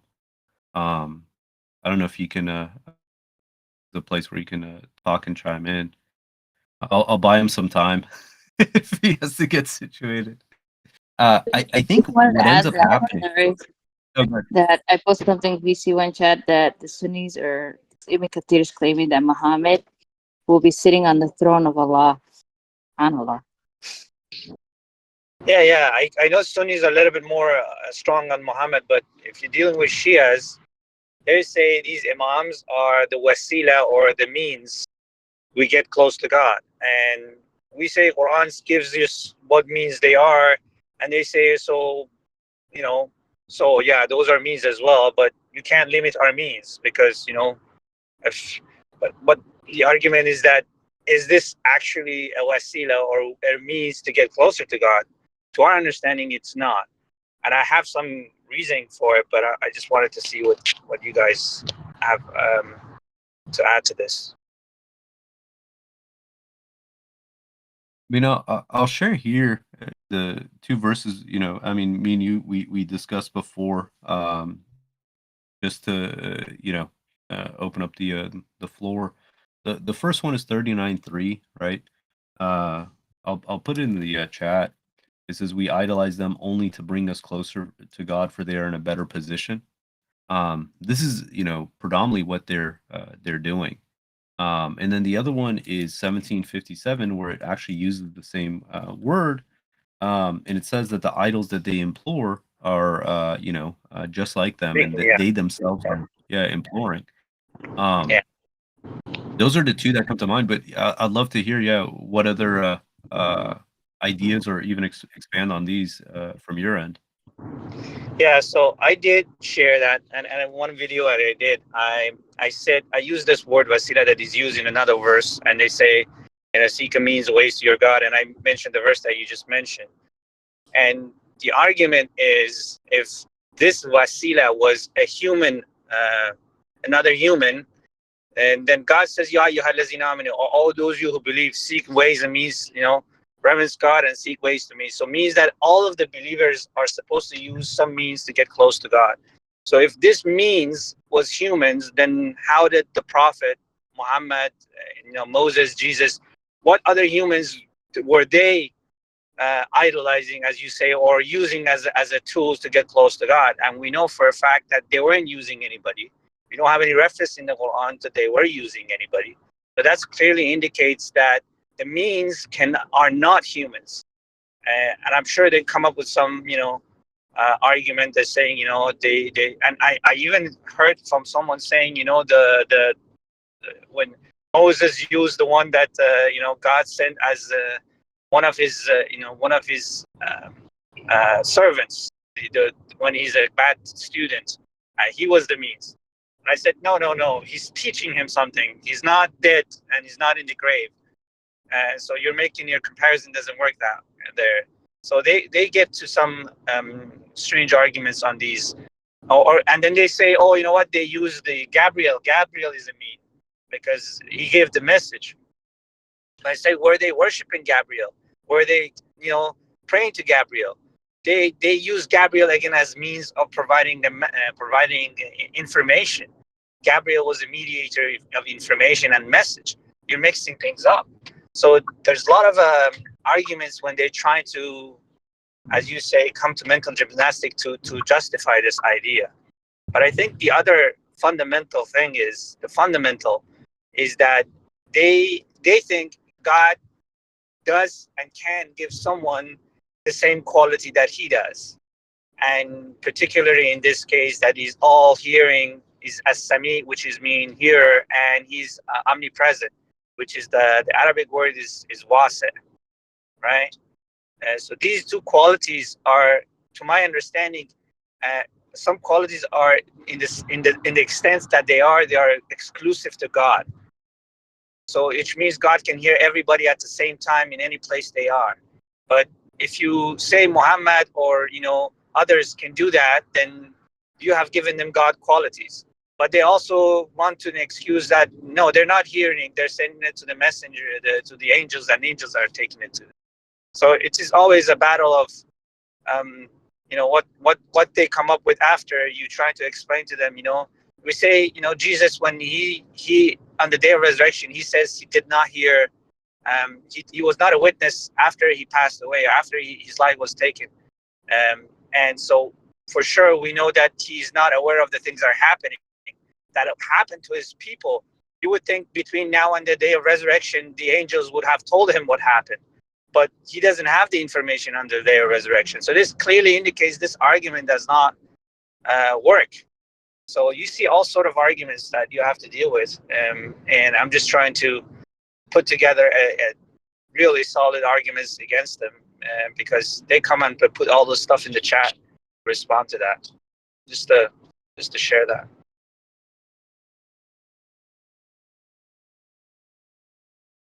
And I wanted to just a maintenance issue real quick. If you could take a moment and fix your privacy settings if you haven't already. I'm gonna put it in PC1-chat. We're getting raided by a lot of Sunnis and cyber terrorists and people.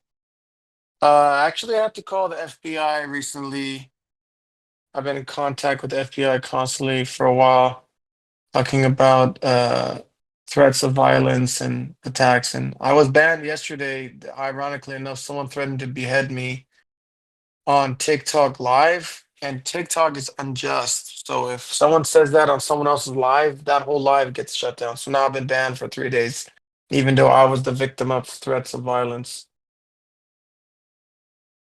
Anyway, if you could take a moment, if you could fix your privacy settings. I put it in VC one-chat. It's step-by-step instructions on how to fix your privacy settings. But if you could support the TikToks, it's a really big deal because most of the new people that were bringing the submission and converting lately have been from TikTok, and we're going under so much restriction. Almost once every couple weeks, I'm getting banned over, and I keep getting banned. I keep getting banned. So I appreciate everyone supporting me. And if anyone doesn't know already, you can join the TikTok team and just be alerted to join whenever we have our lives. We have a special channel for the TikTok movement. So if you're interested in that, let me know and I can add you to the group. I'm going to delete the privacy settings, God willing, in the chat. But if you, for now, I mean, if you want to look at them, they're there. Well, once you take a moment to look at them, then I'll delete it, God willing, because I don't want the enemies to know that what we're trying to do to counteract their activities.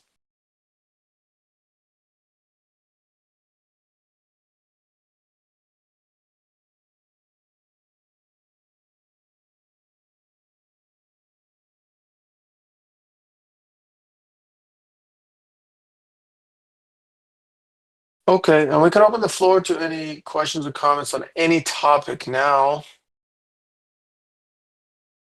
Did anybody want to talk? Sister Sophia, are you able to talk now? Are you busy?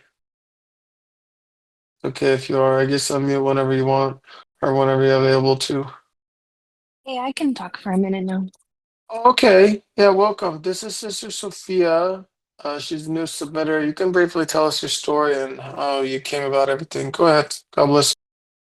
Can you hear me okay? I'm on my headphones. I don't know how Yeah, good they work. I can hear you just fine. Yeah. Okay. Yeah, so I was a Christian for my whole life, basically. I went to Christian college and also Christian high school. And I have a pretty deeply religious family. And I married a man who is, his family is Muslim. And so we started talking about religion and God and kind of like polytheism versus monotheism. And over the years, I kind of grew to accept the idea that Christianity, like the Trinity, is not really like based on what Jesus' teachings were, and also the fact that they have made him into a god. And so I kind of was like searching, and then that's when I started looking into the Quran, and I hadn't really looked into it before because obviously we live in America, and you know how people's views of Islam and the Quran are. So I guess it was probably fear that made me not really look into it. But once I did, and I learned about all the different things in the Quran and how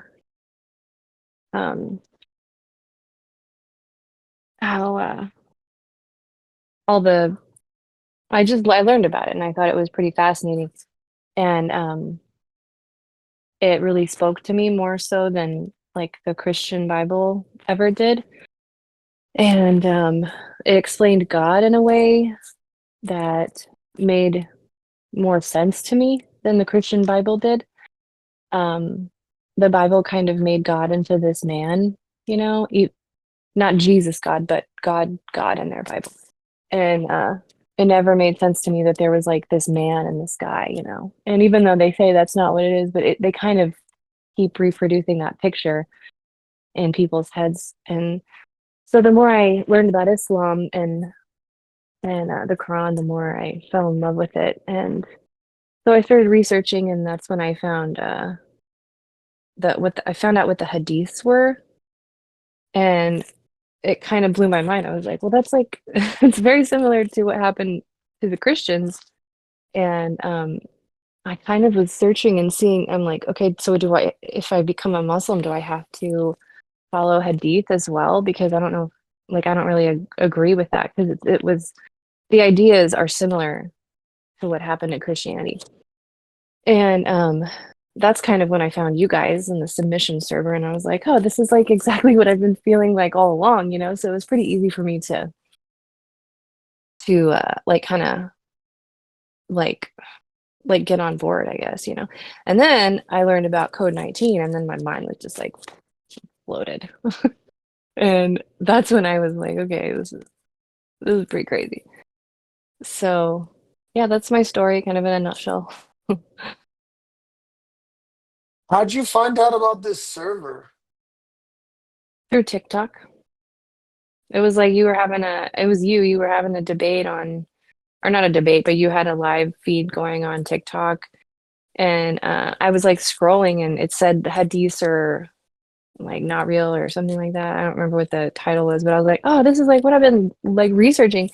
And so I was listening to you and other people talk, and just like the logic behind what you were saying and your buddies were saying, I was like, the logic is there, and I feel like God gave us a logical mind for a reason. And if you have to like jump through hoops and do mental gymnastics to try to make sense of something, I feel like it's not logical, because logic is pretty it's pretty simple. You shouldn't have to be like, well, like in the Bible, what they do is it's like mental gymnastics to try to explain the Trinity, which I still never even understood when I was a Christian. And so yeah, I was like, this is cool. Like, it's cool there's people out there like this. I thought that me and my husband were like the only ones in the world who believed the way that we did.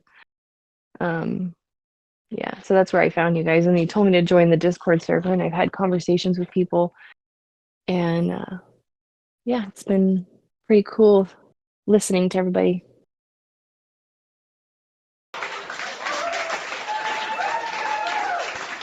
Oh, welcome, sister. Peace be upon you. Glad to have you. Thank you. Peace be upon you too. That's really Yeah, good. God bless you. Yeah, go ahead. Thank you. Thank you. Yeah, I'm still learning. I don't know. I'm reading the Quran, so I don't know really much about anything, but basically it's just kind of based on logic, and but I'm still learning, but everything I'm learning kind of lines up to my logical mind, it makes sense in it, and I feel there's truth in it. So, but yeah, I don't know a lot, so forgive me if I make mistakes, and I don't know if I don't know. But yeah, it's nice to be here. It's nice to meet you all. This is pretty cool. All these people are on here. Yeah, I think a lot of people don't realize their impact. So I'm trying to encourage, how many submitters there is on now. There's about 39, 40, 41, 42, 43, for about 50 submitters now. It would be great if there's 50 people here, if they came on a more regular basis. I highly encourage it so you can help more people like Sister Asma or Hafsa and Sophia and others come to submission, because every interaction makes a difference. Please strongly consider helping out both here and on Discord. I say it every week, help. I see people that I see a lot, like Brother Ibrahim and Julius and others, but you guys can come more, just help. There's so many people trying to come to submission, and if it's going to be the whole planet, then we need all hands on deck. Really help, and if you think we can make things better, please. We're really working hard, and AAA's been working hard. I want to give a special shout out to Brother AAA. We're working so hard the last few days to really boost server activity. How you doing, Mr. AAA? Did you want to talk to us? God bless you guys. Peace be What upon you inspired guys. you to? Yeah, God bless you. What inspired you to strive so hard, brother? I finally had some free time on my hand. God blessed me with free time. Praise God.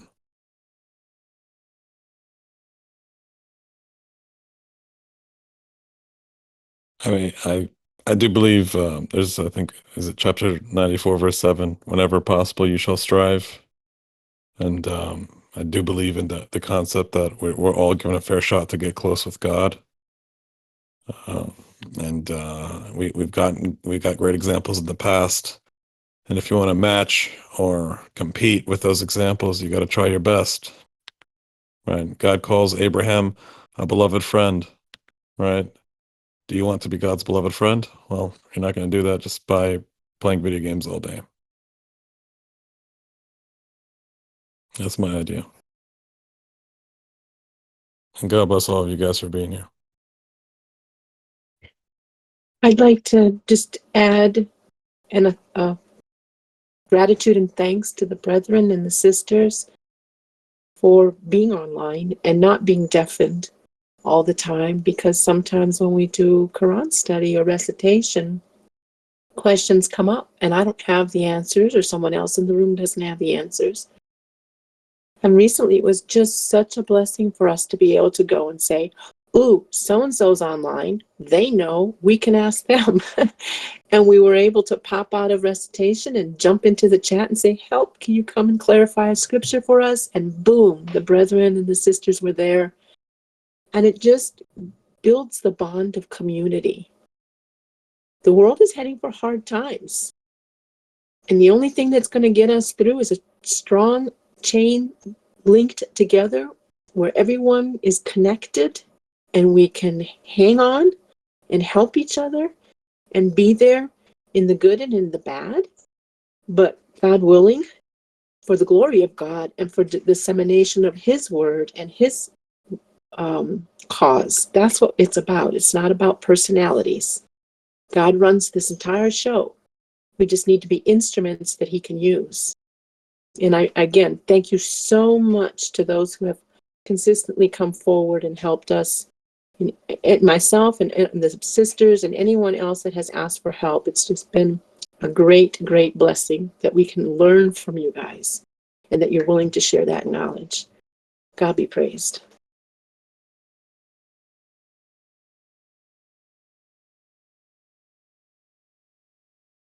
Praise Yeah, be to God. I think there's a lot of people that have a lot of knowledge, and we really have to consider if we're engaging in concealment of God's revelations. If I've been a submitter for 15, 20, 30 years, and I have all this knowledge, but I'm storing it internally and refusing to disseminate this information, when you have so many people almost begging for this knowledge, you really have to reconsider your positions, because our duty is to give the message to others. And if we're fixated on going out of our way to not give the message to others, that's a serious concern. We have to reflect on our priorities in this world. I strongly encourage the submitters to help.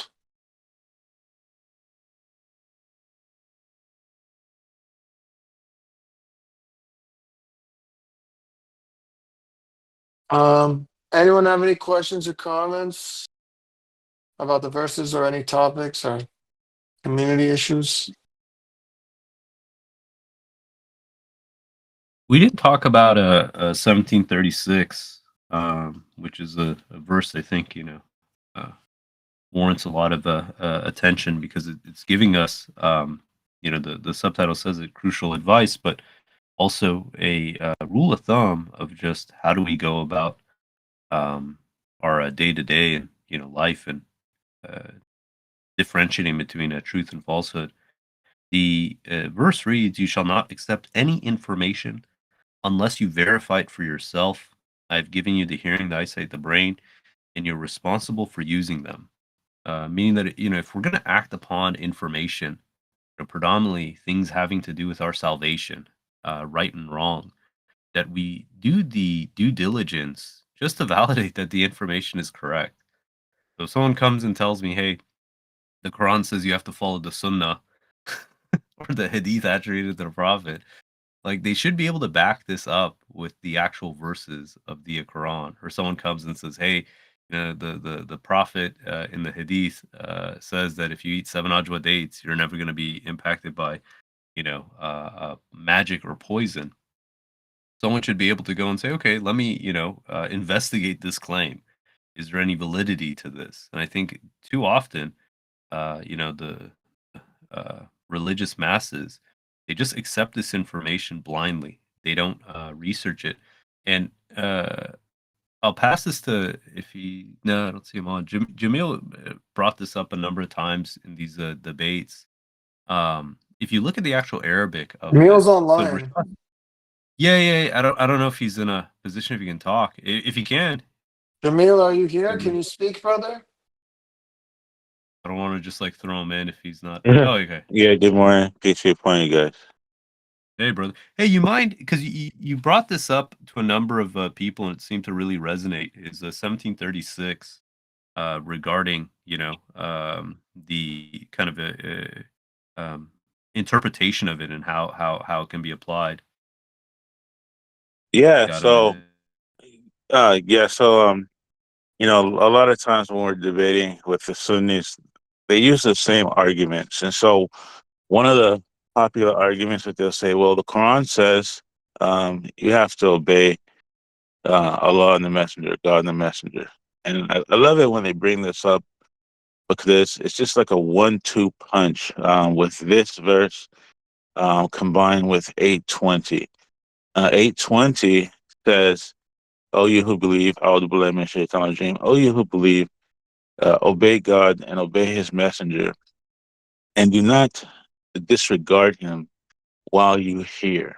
Right. So specifically, as this last condition that's not usually included in the other verses, right? Which is while you hear, meaning that if, for example, we were present with the messenger and he gave us an order, right, that we were sure came from him, we would have to obey this command, right?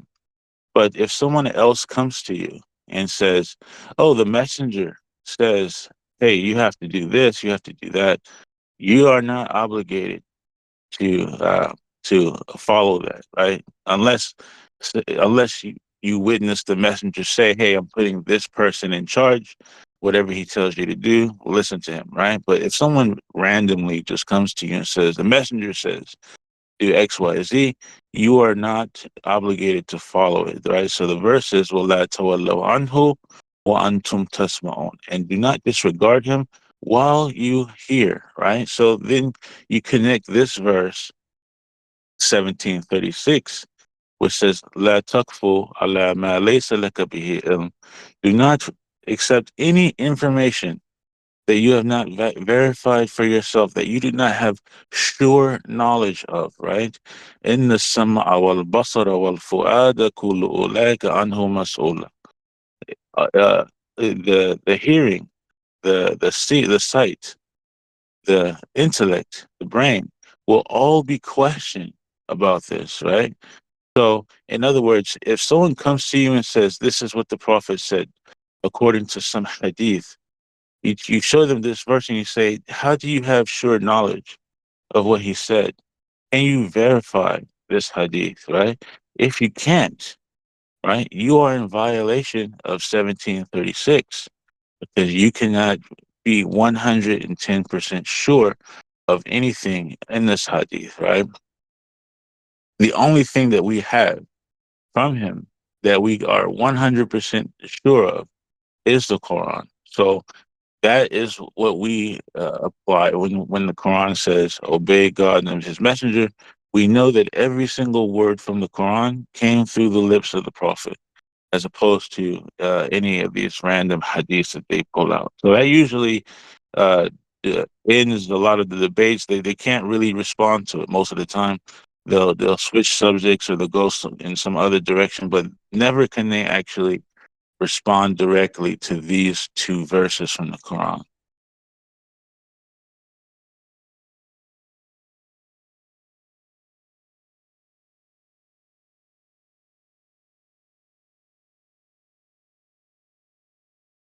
Yeah, well said.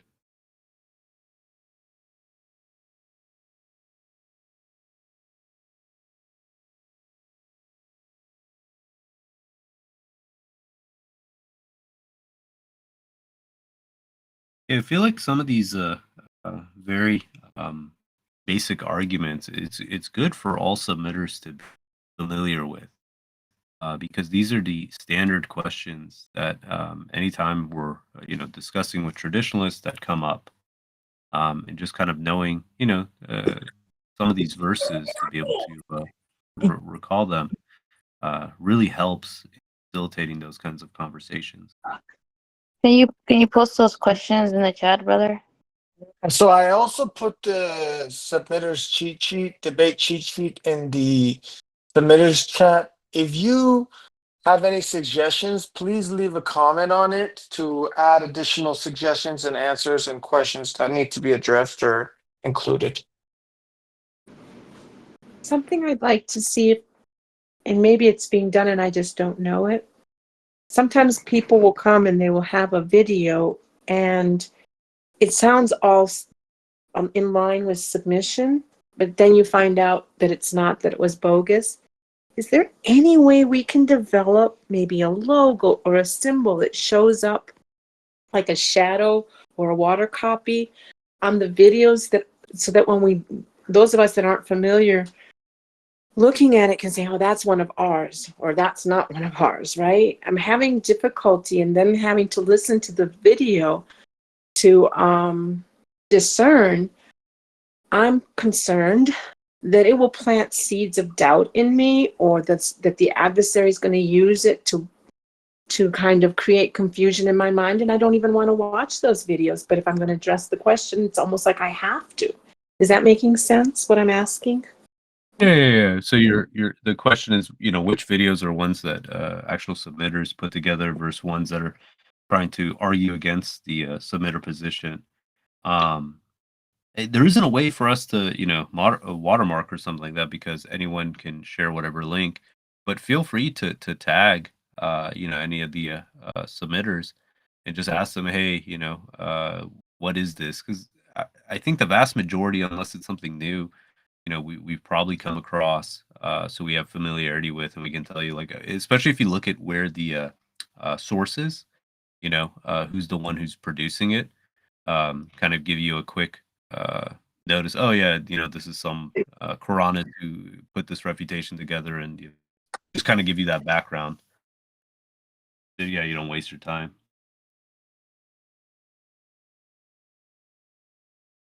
Thank you for the suggestion, brother. Peace. Yeah, I also put it. It's a little more what do you call it, wordy, but typical arguments against Quran alone. We have a series of these Git books on various topics. So, like, say for instance, Salat, Shahada. Was Muhammad illiterate? Uh, a number of these ones that come up a lot. That these are more meaty kind of responses. But depending on the topic, you can kind of like breeze through them, and again, know where the information is. So if the question comes up, then you can kind of brush up on it rather than saying, "Oh, let me learn all these different arguments."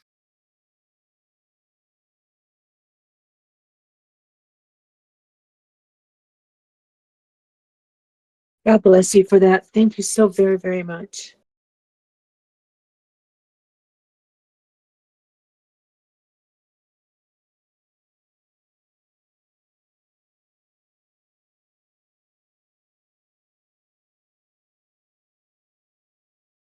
So the Git book was shared. A couple of verses, or a verse was shared. Let's see. I think having a really good baseline or debates is really good. We debated a guy about 2-3 hours yesterday, and it was just really important to hammer this point that God says the number of the angels is going to perform functions.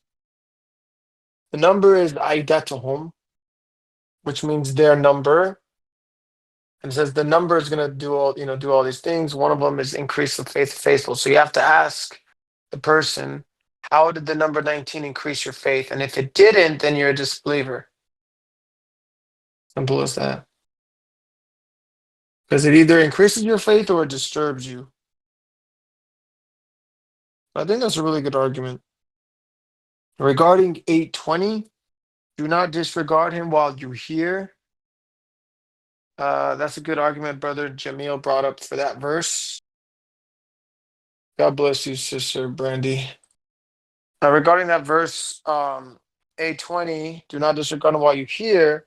This means that if somebody claims the Prophet Muhammad said something, you don't have an obligation to obey them. Now, there's a difference. If Prophet Muhammad appoints someone in charge of you and you're with them and he says, hey, whatever he tells you, just trust it, that's a specific command directed to a specific situation. But it's not a blanket rule for everyone under all circumstances to just blindly accept whatever they offer. So it just won't work.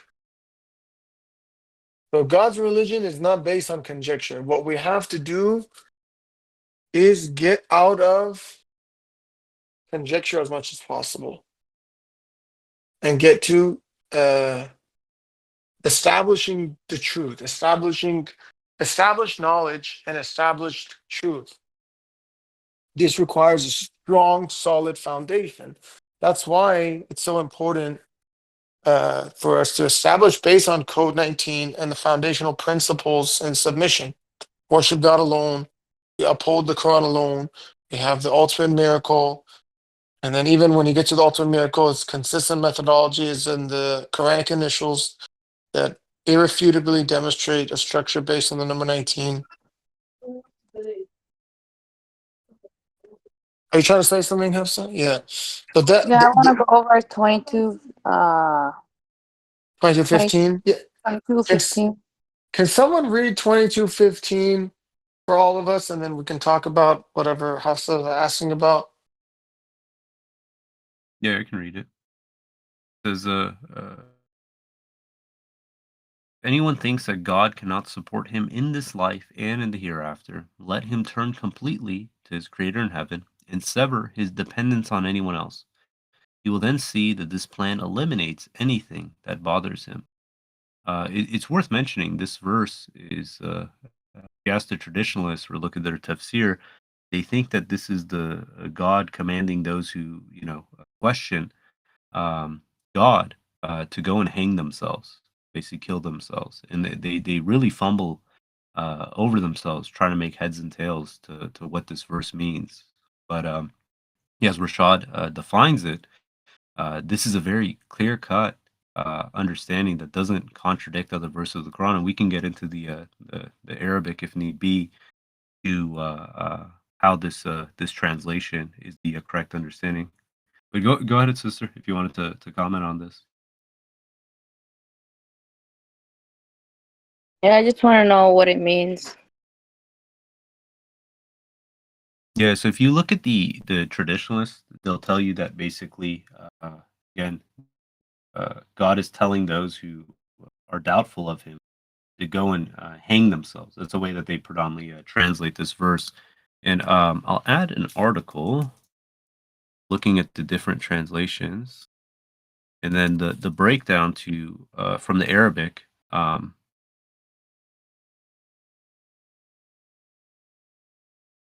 Find it. I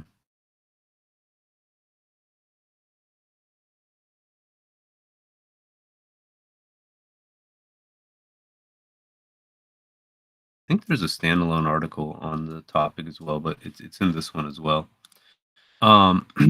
So I'll read it like, say, from the clear Quran. It says, whoever thinks that Allah will not help him and his prophet in this world and the hereafter, let him stretch a rope to the ceiling and strangle themselves. And then let them see if this plan will do away with the cause of their rage. It's this is a complete nonsensical extrapolation of what the verse is stating, and we can look at the breakdown of the Arabic Let me put it in chat.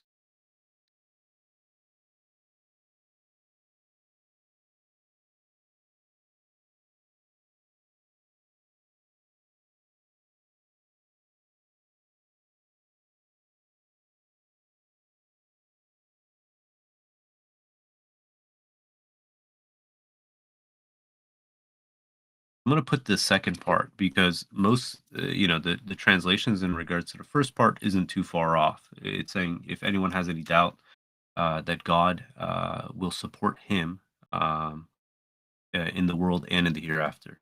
It's the second part that they struggle with. So it says, then let him extend. This word for extend, med, it also has in the Quran, you'll see this element of reinforcement. And sabab, in addition, so this is the word that they translate as rope. In the Quran, it's used in the sense of a relationship. So you can think of it in the sense where it's saying, extend or reinforce this relationship to the heaven. And the heaven is a symbolism to God, right? And then let him sever, cut off the dependency on this world. And then that's going to remove whatever it is that angers him, irritates him. And when you see it in that lens, it makes sense. This isn't someone metaphorically hanging a rope to the ceiling and, strangling themselves. That's a nonsensical understanding. But if it's saying, no, make your relation, your connection with, the heaven rather than this world, right? Sever your dependency on it. Then that's going to remove these things that you're worried about. Right, so that's the if you look at the translation from Rashad, it says, if anyone thinks that God cannot support him in this life and the hereafter, let him turn completely to his creator in heaven and sever, right, the dependence on this world. He will then see that this plan eliminates anything that bothers him. Does that make sense? Yeah, that makes sense. Yeah, because if you think about it, the two options we have, either we reinforce this connection we have with God, through our worship practices, through our salat, or we reinforce our connection to this world through vanity and material objects. God is saying these things, they bring misery. What God provides, it actually quenches the thirst. It removes the need. It removes the worries, the concerns, the adversities. And that's the thing. When you think about submission, Islam, submission it's the same root for submission means peace. That the only way we're going to have peace, contentment, is through submitting to God. If we submit to anything else, it's only going to provide us adversity, hardship, pain, misery, because these things are fleeting. But what God provides, is everlasting.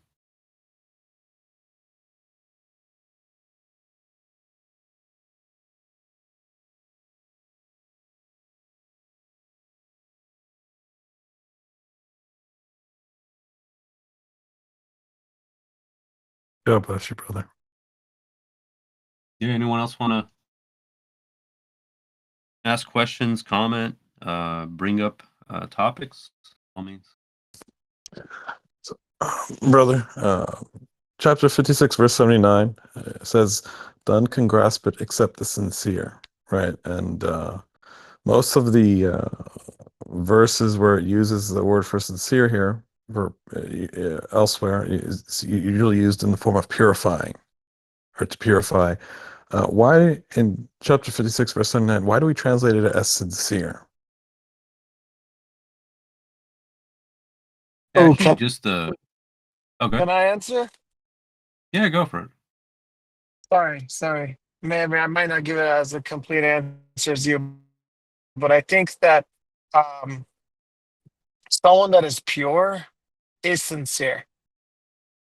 You think about like someone that has a pure heart. So in this context, it's best expressed with the word sincere. But in order to be sincere, it's basically another way of saying someone is pure. So I think it's mutaharun. That's my understanding of it. So does that mean the Quran only works on people that are already pure? The pure heart, yeah. You have to have a pure heart to grasp the Quran. There's no other way. If you're not a pure-hearted person, then you're not going to get access to the Quran, period. So could you be like, I don't know, a criminal with a pure heart, like Yeah, or I something? think so. I mean, I think you can engage in criminal behaviors and activities and still be open to the truth for guidance. I'll Is share. it not based on the intention, like the purity of intention, not the purity of the individual? Intention's a little fleeting. That's the problem. I down, yeah, your innermost intention. I would go there, right? But as far as your surface level intention, God says that the disastrous response of the people that day of resurrection who are going to hell, they say, "By God, we were never idol worshippers," right? Because they were only looking at their surface intention. Their innermost intention was no, they wanted to be idol worshippers. They wanted to set up a partner next to God. Um, and I want to give this short little story. It's about the approach we go about. So there was a psychologist, and he had a patient, and the patient believed that he was a vampire. And day in day out, he'd be arguing with this guy that he's not a vampire, and the guy's convinced that he's a vampire. So he says, okay. One day he has this idea. He goes to the guy and he says, "Hey, do vampires bleed?" He says, "We do not bleed. We do not have blood." And he says, "Okay." And he grabs a little pin and he pricks his finger, and a drop of blood comes out. The guy looks at it and says, I guess vampires do bleed, right? That's a sign of insincerity, meaning you set the falsification criteria and the person refutes the falsification, shows that it's false, yet they still double down on their disbelief. Someone who's sincere, if you look at the example of like Abraham destroying the idols, is when he went and did that and they said, "Who did this to our idols?" And he says, "The big one did it." For that moment, that instant, they realized they were the ones who were astray, yet they reverted back to their old ways. You know that these cannot speak, right? That was their response. And that's really what it is. It's not the fact that someone can't be in darkness. The aspect is when they see the truth and they acknowledge it, are they willing to kill their preconceived notions? Are they willing to kill their idols? And if they're not, then they're going to continue, blundering down the path of darkness. But if they're sincere, once it's presented to them, they're going to adopt the right path. They're not going to continue down that path of straying.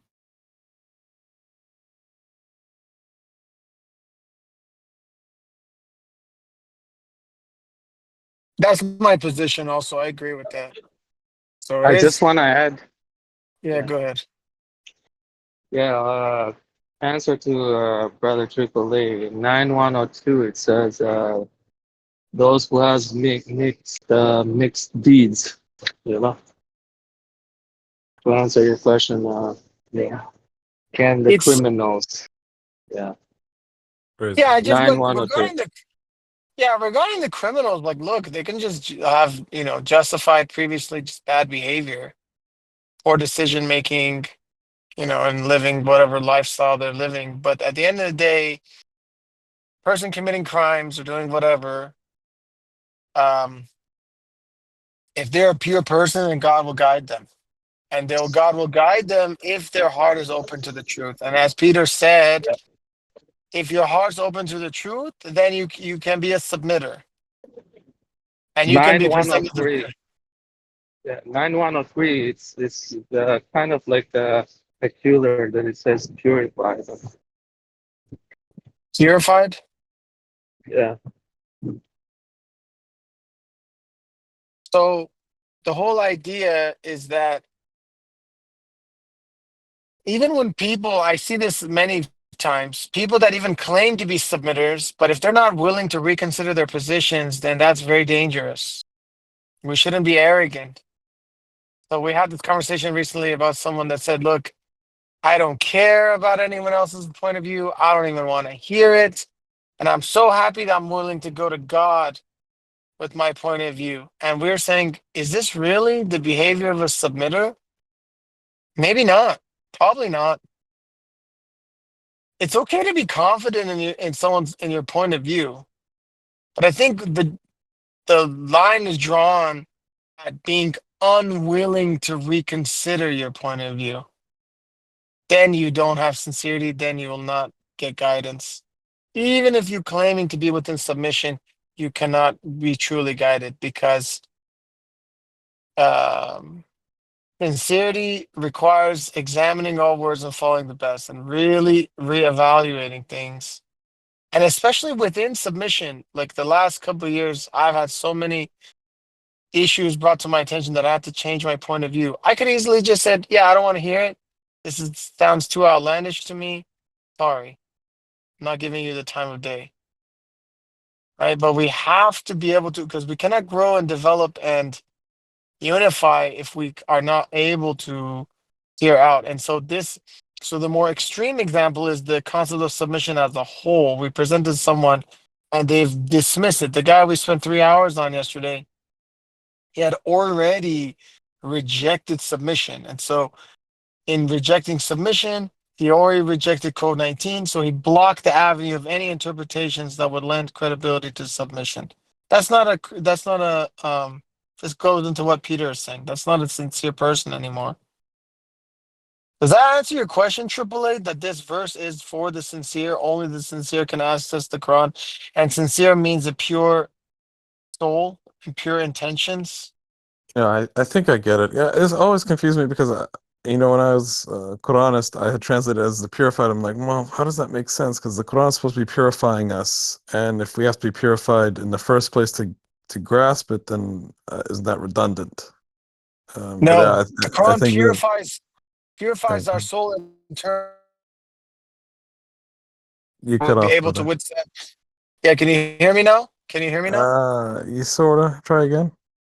Yeah, I said the Quran is purifying, then it purifies our soul, grows our soul, and gets us and purifies us of wrongdoings to prepare for the withstanding of God's physical presence. But that's not the same as having a pure soul and sincerity to begin with. There's a nuance there that's significant. Praise God. I think I understand that now, and I'm more comfortable. God bless you guys. Thank you guys for guiding me in accordance with God's will. You can also think of it in the aspect that it's a process. If I'm purifying, okay, it doesn't mean that it's purified to its full extent yet. It's something that it's a process that is being conducted.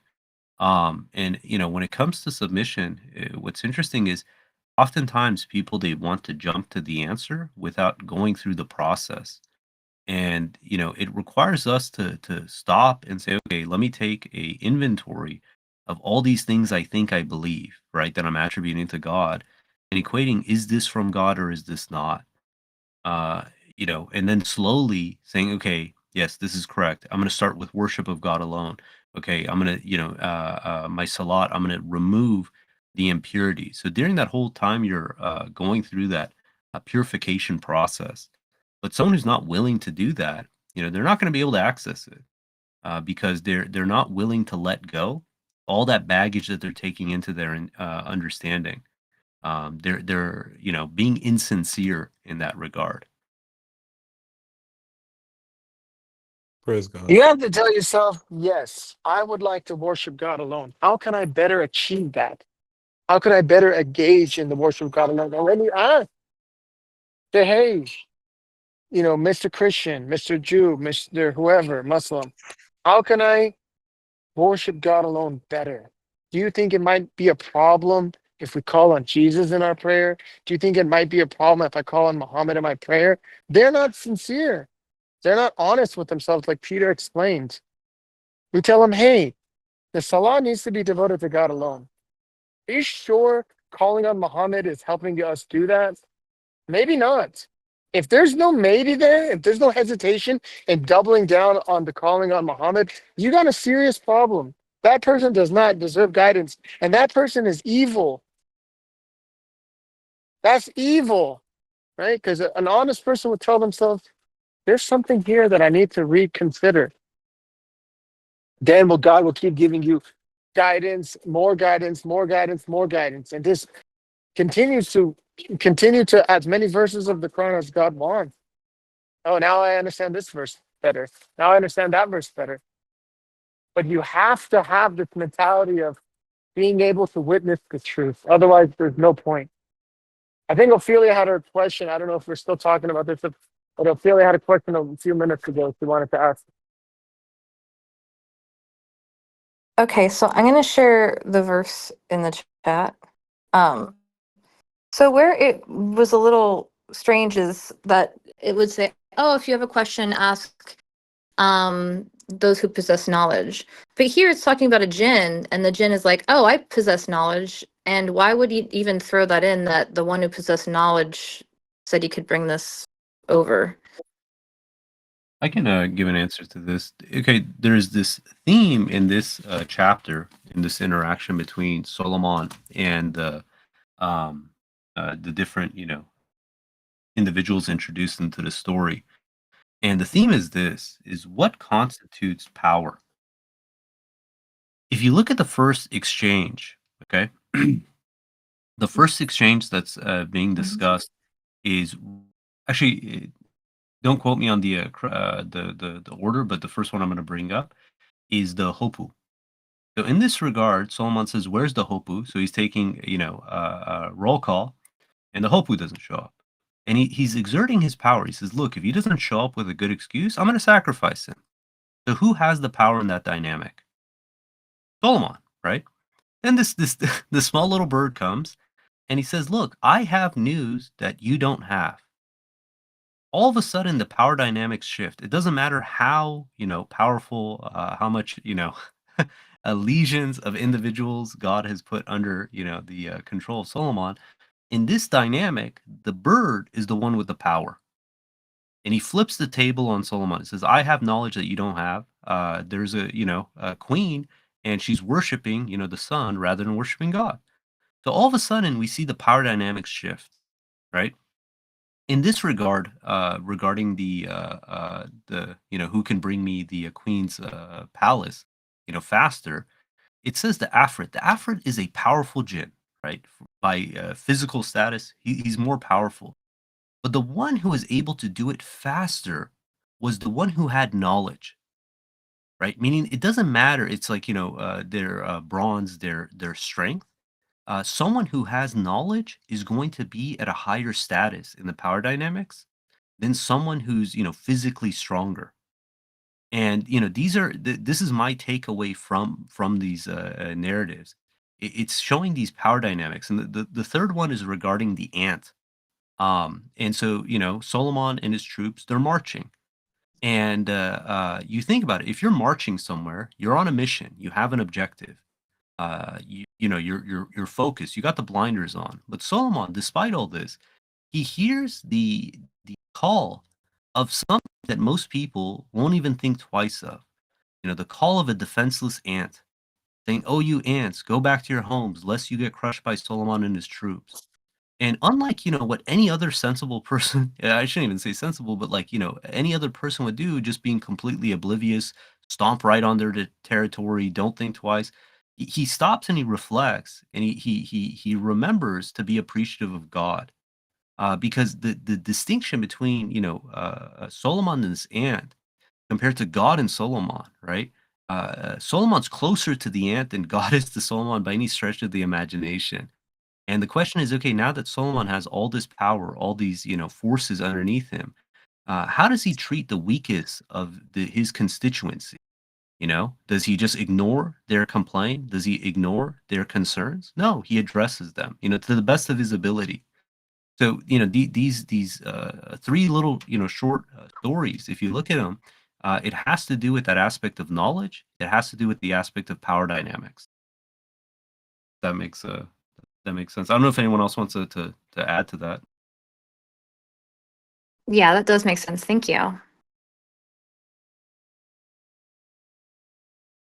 I just want to share two experiments that they did that are kind of telling of this. So one of them was, there was a seminary, and these are people who are studying to be a priest, and they were supposed to give a talk on the Good Samaritan. And the story of the Good Samaritan in the Bible is that there was a guy who basically he's traveling, and he gets mugged, and they beat him up, they take his possessions, and they leave him there for dead. And a Samaritan goes by, and sees them, and then basically takes him to a place to host them, pays so they take care of him. And that's the story of the Good Samaritan. So the the people who are studying to be in seminary, they're supposed to give a talk on this topic. Okay, then they're told, hey, I forgot the talk is actually now. You need to go and give this talk at this location in the other side of campus. So they're rushing to get there, and they intentionally place someone who seems to be homeless, who's groveling, right in front of the building by which they're supposed to go give the talk to. And the question was, would they stop to address the very thing that they're supposed to be discussing, right? And all of them ignored the guy, or they didn't notice him, and they rush in to go get their job done. And it goes to show that, look, when you're under a time constraint, you end up being less sympathetic to the needs or issues of others because you're focused on what you need to get done, right? And that's like an example regarding like Solomon to stop. He's marching with all his legion to stop and say, okay, hey, this ant has a concern. Let's hear them out. The other piece was there was a experiment where this was in Berkeley. I mean, look, most of the stuff is you can't give it a 100% weight to it, right? But nevertheless, it's telling. So they had students cross the road, and they wanted to see the likeliness of the car stopping, so the students could cross. And they found that the nicer the car was, the less likely it was to stop for them. That someone who thought higher of themselves, their net worth and stuff, the likeliness of say, let me put my needs on hold and allow someone to cross in front of me was just less. And again, you take Solomon, who has all this wealth, all this power, that he still stopped to listen to the grievances of others.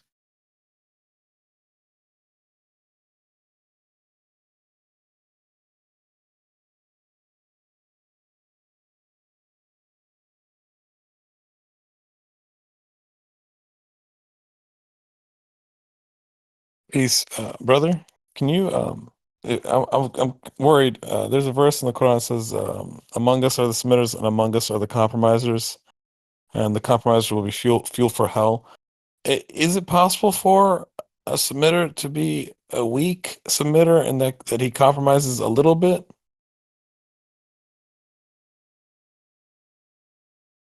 Or if you I think compromise a little bit, is it just over for you? Yeah, the aspect is it's we should never compromise on our core. And there's a distinction between tolerance and compromising, right? Allowing someone to do, how they want to believe, how they want to practice is different than saying, I want you to celebrate. I want you to participate, in my acts of idol worship or, sinful behavior. And that's, to me, where we draw the line. We have to be firm that, hey, this is where we stand. If someone chooses to do something on their part, we should never, participate, encourage. In Surah 5, I think it's verse 1, actually, it says, do not cooperate in matters that are sinful. You shall cooperate in matters that are righteous.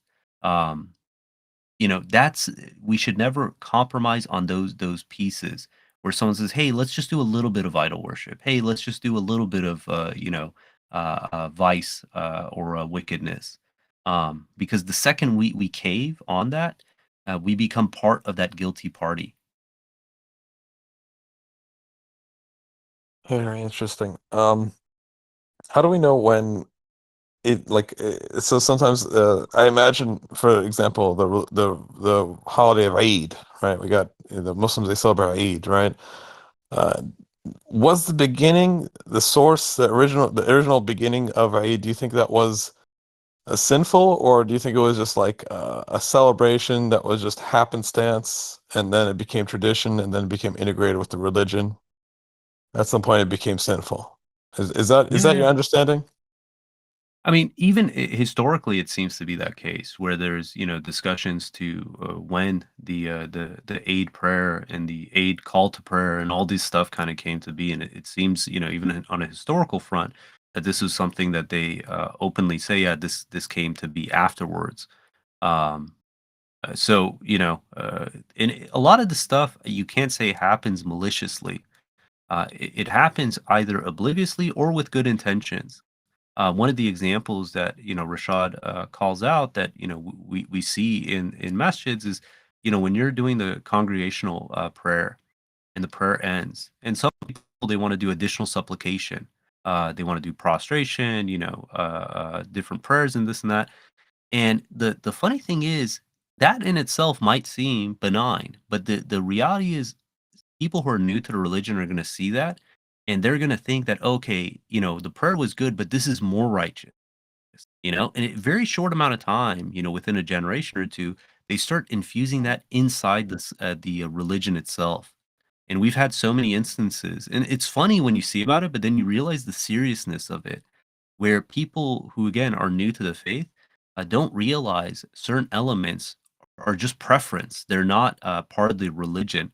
I'll share one other thing. So when we would do commemoration, we would dim the lights just because it's more pleasant that way, right? You're less distraction and stuff. The kids calm down. And people started to think that you had to do commemorations with the lights dimmed. They didn't realize that that's, hey, that's not part of it. It's like it's open. You can do it however you want. So we just have to be kind of vigilant to make sure that we're not inadvertently creating innovations. Because yeah, slowly over generations, those things can balloon into a thing of their own. You remind me when we go ahead, brother. No. When you're done with that, I just wanted you to, if you could explain to us these 3 verses I put in VT1- chat, their significance and relevance now. There's no question. No, hold on. Sorry, 1 second. I just want to answer Sophia. Sophia, he's talking about after the prayer is over. After you finish the 4 units of prayer and the prayer is done, you don't publicly do more prostrations to give the image that there's additional practices associated with this specific rite. Does that make sense, Sophia? So there's a specific formula for the contact prayer, and it's saying publicly we don't do in addition to that to confuse people, because some people believe that as part of the ritual to do additional prostrations after the 4 units. That's what's causing confusion and innovations for the religion. This is an example. Does that make sense? Okay. Yeah, it makes sense. All right, Thank you. go ahead, AAA. I'm so sorry for interrupting you. Go ahead. No problem, brother. All right. So, I seek refuge in God, Satan rejected. Believers are united. You shall hold fast to the rope of God, all of you, and do not be divided. Recall God's blessing upon you. You used to be enemies, and he reconciled your hearts. By his grace, you became brethren. You were at the brink of a pit of fire, and he saved you therefrom. God thus explains his revelations for you, that you may be guided. Let there be a community of you who invite to what is good, advocate righteousness, and forbid evil. These are the winners. Do not be like those who became divided and disputed, despite the clear proofs that were given to them, for these have incurred a terrible retribution. Right. So the believers are supposed to be a single group, right? Basically, they are the ones who are vigilant against innovation, unwilling to compromise, stand up for righteousness and justice, and they speak the most sense and logic and reasoning. Right? They'll be the most rational, right? And then God is saying, do not be like those who ended up dividing over things that are either innovations or trivial details. Now, we've had people, like we've had submitters amongst us, the believers amongst us. Sometimes we don't agree on the interpretation of a specific verse, right? Happens rarely, of course, but we don't leave and start a whole new gang over this dispute, right? We're like, okay, you're my brother, I'm your brother. We disagree on this. That's fine. It's not a big deal. Right, so this is how it is. The religion is already very well defined. It's already very well understood. Any hang-ups or disputes we have are minimal and insignificant. Praise God, brother Naveed. Is that what you're getting at? No, I really do agree with everything you said. And in addition to that, I wanted to add that if we have disagreements with submitters that anyone believes is substantial, they should be resolved within the community rather than a cause for division. Because I've noticed that every time I have a dispute with you, either you convince me or I convince you, or someone else convinces us of something else. God blesses us as a result of our intention of staying united. We come to some kind of resolution, but that's not the easier path. The easier path is just to just divide and sweep it under the rug and ignore each other. That's so much more easier. But the growth and the development in the community is to unite. So there was an issue I had with they're not here, they're not even related to the server, they weren't even on the server. There's a couple people that saying they're submitters and they're saying we have an issue on this topic. Like I told them, please come and enlighten us. If you think we're wrong, let us know. If you care about other submitters, you should inform them.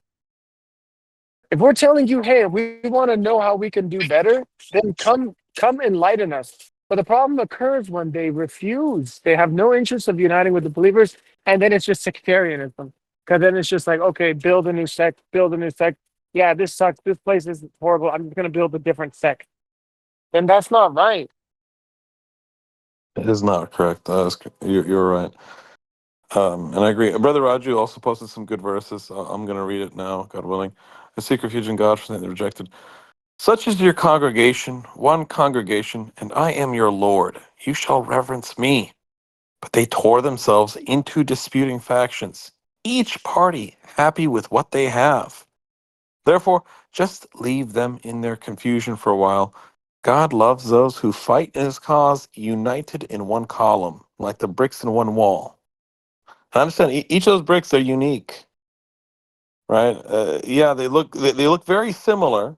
They're crafted in the same way, but each brick is made up of a specific number of atoms. May have a dent here or a hole there, but they're all each brick itself is a unique brick that is working alongside all the other bricks towards a common cause, and that is what is important. And that's what God recognizes, right? So when we refuse to separate, refuse to divide, even when we disagree, this is a trait of the righteous.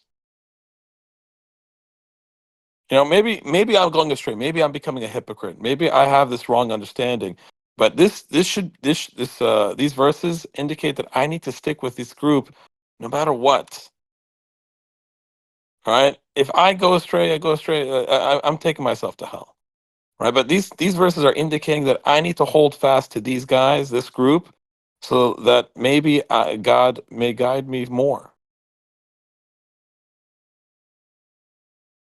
God bless you, Sister Sophia. We're all thankful to God for this platform, right? And I'm in agreement with you. I want to bring up an innovation. All right. So a lot of people, God says that whenever. Go ahead, sister. Are you switching topic a little bit? Because I want to address what you just said. Go ahead, sister. You can address it. Thank you. I don't know how many of you ever lived in Texas, but Texas has a low underwater table. And so when you have a house, you have to water the foundation. If you live in that house 30 years, you have to water the foundation. And so here's the thing that I would submit for consideration. While we as submitters need to be cognizant to nurture our foundation as well. You know, we have to be cognizant that a strong foundation needs that nurturing and that care and that taking care of to be able to sustain against the winds and the adversity and whatever may come our way. So I just wanted to put that out there as well for consideration, and the importance of being vigilant as submitters. Thank you for letting me speak. Peace. God bless you, sister. Thank you for that. So I did want to bring up something regarding innovations. So God says whenever we read the Quran, we are to seek refuge in God from Satan the rejected. So you would say that, or A'udhu billahi minash shaitanir rajim. This is what I say because I know a little bit of Arabic, and that's what I grew up saying. But a lot of times people also, after saying that, they say Bismillah ar-Rahman ar-Rahim, or in the name of God, most gracious, most merciful, even though they may not be starting a new surah.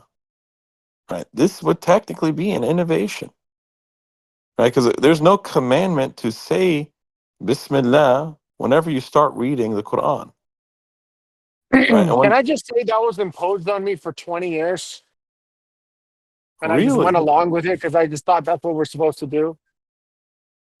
as if in submission. Yeah, I mean, 20 years as a submitter, I just assumed that's what we're supposed to do. And then Yeah, someone Yeah, I told me, just hey, recently realized that myself. Like, wait a minute, why am I saying Bismillah in the middle of a surah? I've been kind of like yeah. unconditioning myself. So do you, someone told me that Rashad doesn't always do it. I'm like, really? yeah, he doesn't always. I mean, like, you know. Here, I'm going to give you an example why you should know that that's something you're supposed to do. Chapter 9 does not begin with a Bismillah. So if I say A'udhu billahi minash shaitanir rajeem and I'm starting from the beginning of Surah 9, are you going to say the Bismillah? That's actually when I caught myself when I was reading that surah, and I was like, wait a minute, this surah doesn't even have a Bismillah. Why am I saying this? Exactly. That's a very good point, actually. That's a very good point. Yeah, I stopped saying it, and I honestly noticed it saves time too. Because I just say, I seek refuge in God from say the rejected. Boom. Here's your, you know what I mean? When we're Yeah, citing verses, so like even for practical purposes, you know, it's not very effective. But you're forcing another verse into everything that you share, basically. absolutely. And you think about it, they probably had good intention. It was like, why not add this extra remembrance of God right before I recite the Quran, right? And you know, it's not necessarily a problem. Like if I say A'udhu billahi minash shaitanir rajeem, I say Bismillah ar-Rahman ar-Rahim, I'm gonna just Allahu Akbar. You know, it's not really a bad thing. But the problem is everybody was doing it, right? And it became the point where they think they're supposed to do it, and now it becomes an innovation in the religion, right? This is what Brother Peter was talking about earlier. People were praying to God in the masjid, and then later on they would prostrate for long periods of time, and people would think that that's something they're supposed to be doing, What and about then just like, innovate. Yeah, what about like changing your name to an Arabic name? that's also. I mean, that's Should I do that? contradicting. That's contradicting the Quran itself. The God says, "Do not change your names." But is it like Uh, what if my name is just like an irrelevant name and then I change it to Abdullah? Don't I want to be the servant of God? Yeah, so he himself, you have a command from God. Do not change your names, right? So you not changing your names is abiding by what God has commanded. But you can have Right? a nickname if you want, right? Yeah, I mean, it's a nickname, right? It's not, you're not actually changing your name. If someone asks you All right, what's your so real from name, now on, we're gonna call Naveed Abdullah. His nickname. But I don't, I'm not asking for that. I don't we're, want we're that. That's imposing it. not my name. Yeah. I don't think that's Yeah. right. I I don't think know. the name on your birth certificate is the name God gave you. I sort of believe that could actually be the case, honestly. Like, you know how So he like we're talks. saying nicknames are like not okay? I don't know, brother. I'm not gonna make a new prohibition here. All right, I don't. Like, look, if I call my wife honey, darling, right? I don't think that's wrong. You know, I don't think that there's anything wrong with that religiously. Like, I'm not changing her actual name. I know that's not her actual name, and not everyone's gonna start calling her honey or darling. Then we couldn't call AAA AAA. I know. I mean, like Well, maybe. Discord is different because like nobody here really uses their real name like on this app, so it's like Yeah, they're like usernames. Be anonymous. We're not seeking to change names. We're just seeking to be anonymous, right? We're seeking to not reveal our personal information on a dangerous platform. Wait. My real name is Naveed. Yes, and what has Yeah, I that know, but brought like upon on you? the internet, like on TikTok, on these other apps, like it's expected not to use your real name. It's all just usernames. You know, I really liked Clubhouse. Everyone was so trusting of each other. Everyone has like not only their name, their like full name with a photo. Well, so look, Clubhouse is kind of like LinkedIn, LinkedIn. It's kind of like LinkedIn, honestly. Clubhouse is. look, I do think it's not necessarily a bad idea to keep your real name off these platforms because people will utilize those names to find you in real life and bother you and your family, right? So you would cause inconvenience to other innocents that know you. I think Brother Douglas had a comment. I could be wrong, but I believe he unmuted. Yeah. I simply wanted to point out when God guided me to Islam and I met traditional Muslims, they insisted that I had to change my name. And for a very short time, I actually changed my name until, God guided me to meet Rashad and understand that at that time, although I was reading the Quran, I hadn't become sharpened and focused enough. I realized the verse where God says, do not change the names of the orphans. But my point here is that this is why it is very crucial and very important that we provide basic information as much as we can to new people, to especially reaching out to people that are called reverts, or creating a means by which we can flag these kinds of indiscretions. Uh, Praise God. Because these innovations and things are presented as obligatory. Obligatory.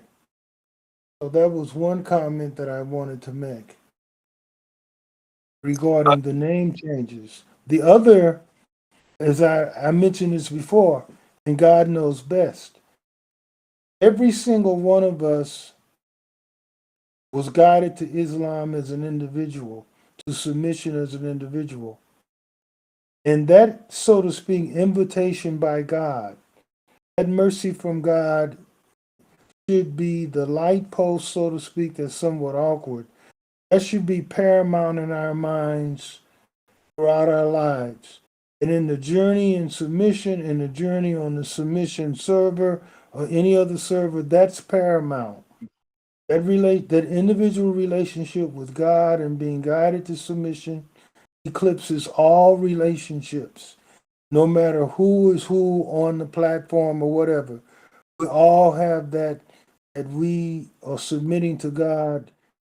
And finally, God knows best. I wanted to make a comment about, remember when we were talking about Solomon and the ant? And Brother AAA, I believe it was you brought up the point about how the relationship between power relationships.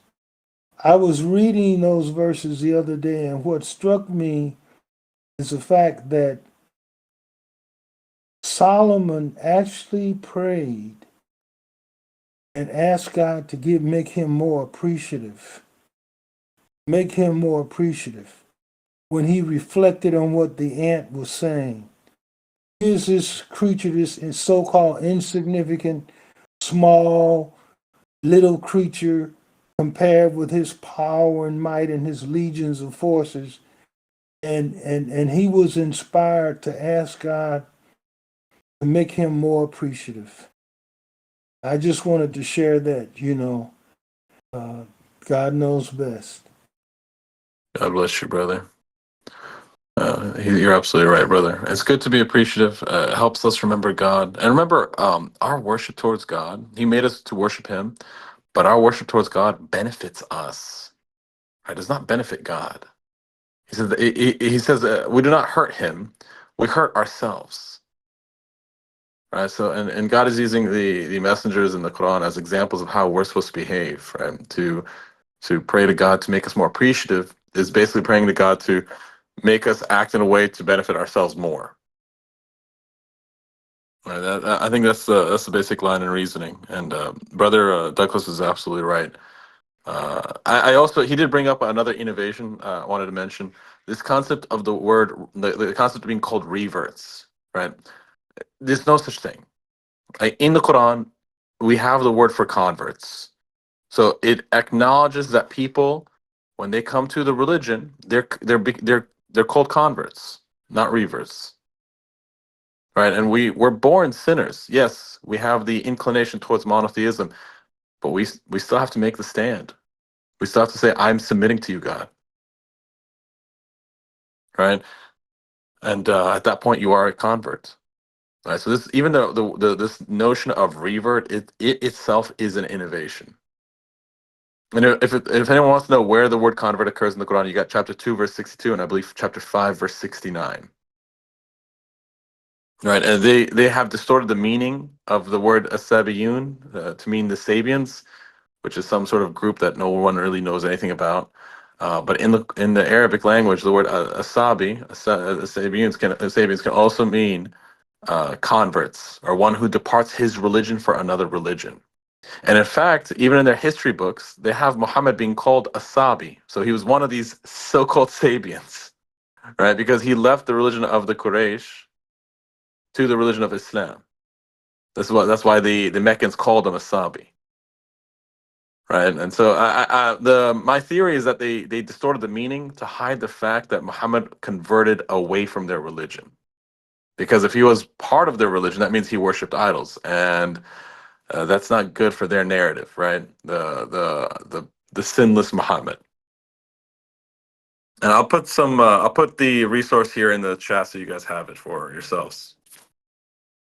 There you go. And Peace, I'd like to add to what you're saying.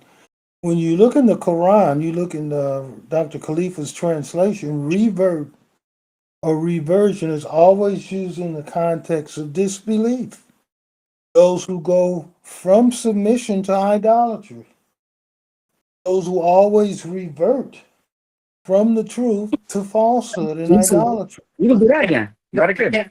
Yes, this is the power source. Let me see. You got that cable? Brother Andre, your mic might be hot. Okay, he's muted. Sorry, Brother Douglas, go ahead. Yeah, that's what I was saying. That the concept of reverting in the Quran is always used as deviating from God's guidance. It's negative. Deviating from submission. It's a bad thing in the Quran, yeah. It is also 554. funny. I didn't realize that. What do you guys think about 554?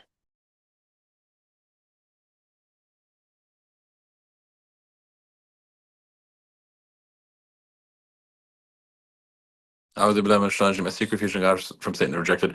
Oh, you who believe, if you revert from your religion, then God will substitute in your place people whom he loves and who love him. They will be kind with the believers, stern with the disbelievers, and will strive in the cause of God without fear of any blame. Such is God's blessing. He bestows it upon whomever he wills. God is bounteous, omniscient. The fact that there's this concept of reversion in the Quran and it never mentions about reverting back to monotheism. I don't believe there's one instance where it says reverting back to monotheism. Are you aware of any, Naveed? I don't think so. No, reversion is always a negative thing in the Quran. Oh, absolutely. Praise God. I got a AFK for a bit. Take over, brother. Actually, let's look at 372. Yeah. Some followers of the scripture say, believe in what was sent down to the believers in the morning and rejected in the evening. Maybe someday they will revert. I'm not sure which direction the reversion is going in this one. 372. Let's see, 372 to 75. I'm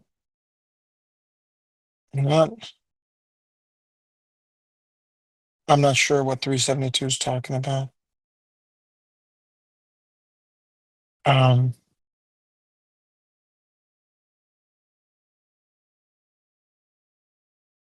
Maybe someday they will revert. Yeah, I don't know. 372 is the closest I got, but that's kind of ambiguous to me. I'm not sure what it's referring to.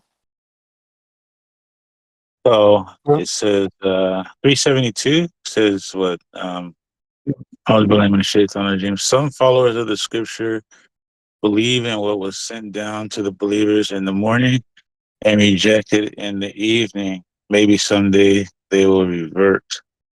So it sounds like they hear it, they believe in it, and then later on they go back to their people, and their people say, "Oh no, that's not true," blah blah, and then they break them out of whatever little bit of faith they gained earlier that day, basically causing doubts. I see. So, I see. So they're asking them to revert to their religion? So yeah, this word here in the Arabic is it's translated as revert, but it's different from the other verses where revert is used. So in this one, it's more like maybe they will come back, maybe they will like return. Speaking of returning, brother Diogo, it's great to see you. Hadn't seen you for I think almost a year. Welcome. How are you doing? Are you back for good this time, or are you just checking in on us, the yearly chicken? God bless you.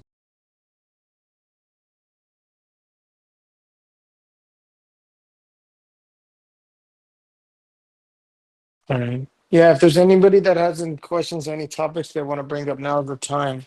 Jamil is here and he's very knowledgeable. Also, Silver Cased is here. Um, what's the Kohelet? What is that? What religion are you? I don't know your religious ideology. Kohelet, that's Jewish. Um, that's the Kohelim. No, it's not Kohelim. That's different. But I think it's related to Judaism or something in some way.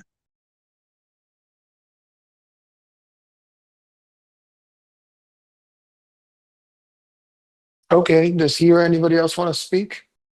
Enlighten us. I wanted to just give a comment regarding 372. This expression, though, believing will send down to the believers in the morning and rejected in the evening. Maybe someday they will revert. This could be understood either in the literal sense that, hey, during the daytime you go about your religious, but at night you abandon your religion, or the way I think about it is more metaphorically, in the sense where if you look consistently, all the faiths, they say, oh yeah, okay, accept everything up until this point, but then anything that happens after this point, reject it. So the Jews, they reject Jesus. The Christians, they reject Muhammad. So they basically have their cutoff, and the morning would signify kind of what their faith constituted. Anything that comes after it, they say that you shouldn't accept that information, because it always falls with that they have this jealousy and resentment that God should share his blessings and his revelations with whom he will.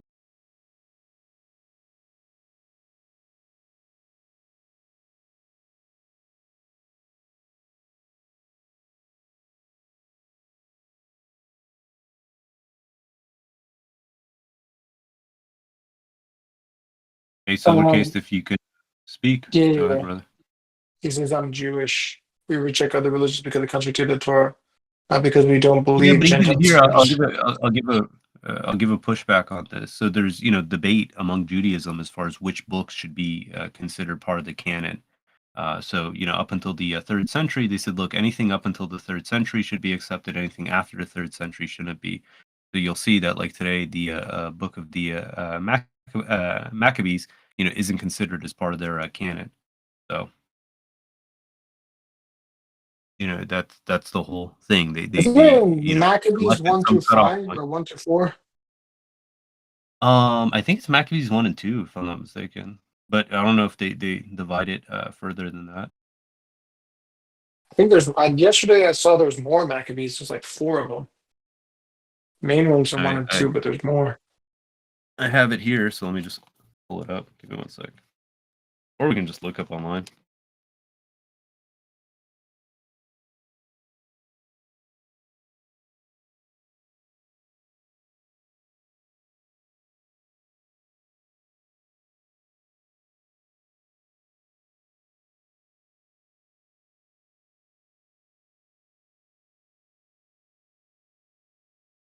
Yeah, it looks like it's just 1 Maccabees and 2 Maccabees. I put it in. Yeah, I mean, just because it's not canonized doesn't mean it doesn't exist. Though.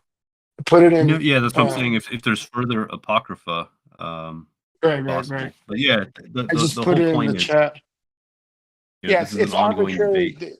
They canonized what they wanted to canonize, and so it's like, what's the justification for that?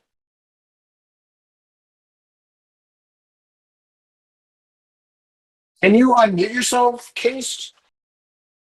I'd like to hear you out on these topics. if you could, because there's like 50 people here and not everyone's in the chats.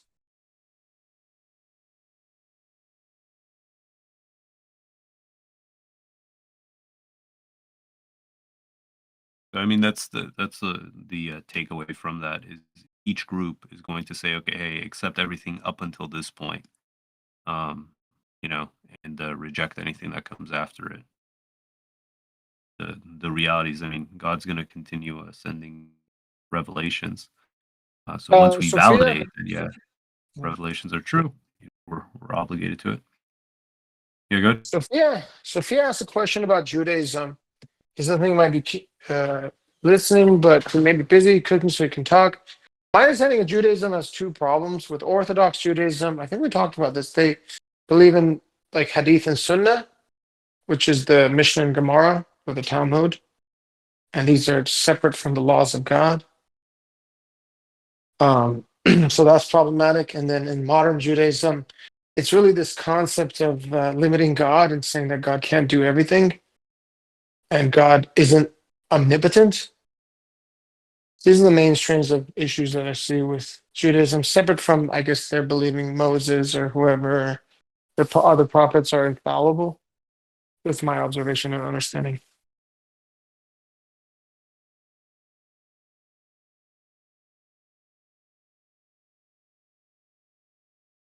If you could expand on that, that'd be great, Peter.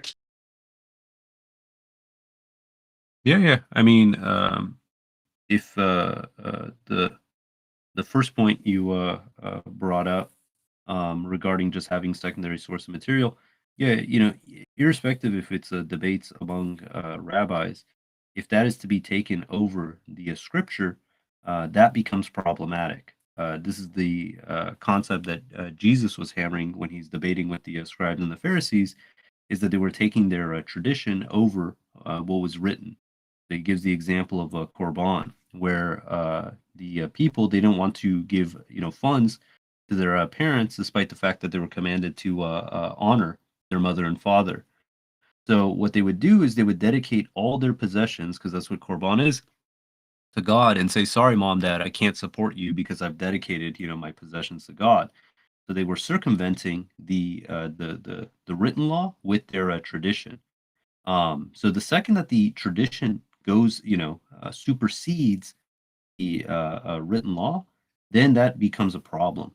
So that's the fundamental problem. Then the second aspect is, it's not across all of Judaism, but there's this concept of God is not capable of doing certain tasks, of helping and this and that.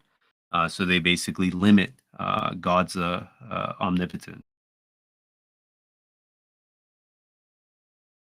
So he says that the Talmud is required today, and my understanding is that this is because most of the original practices cannot be observed anymore because they don't have a temple.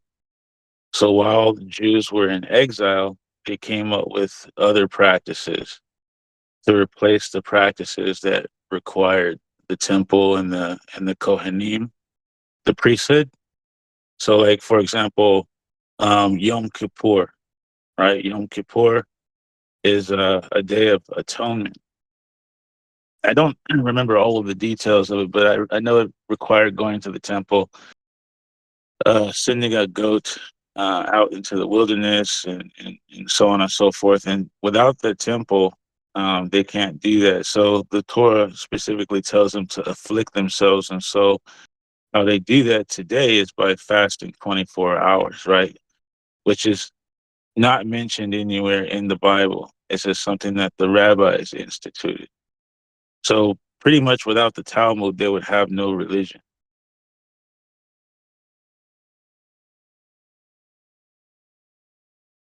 Yeah, I didn't say Yom Kippur isn't in the Bible. It says to afflict yourselves, right? But it doesn't say to fast for 24 hours, right? There's a specific practice that's associated with the day, right? Which requires a temple and a priesthood and a goat, right? Which you guys can't do anymore.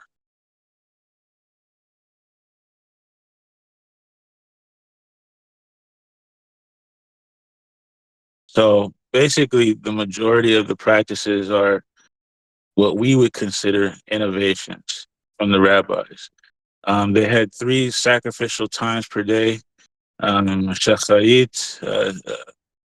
mincha, and ma'ariv, sacrifices at the temple, and they replaced these with 3 prayer times. Right?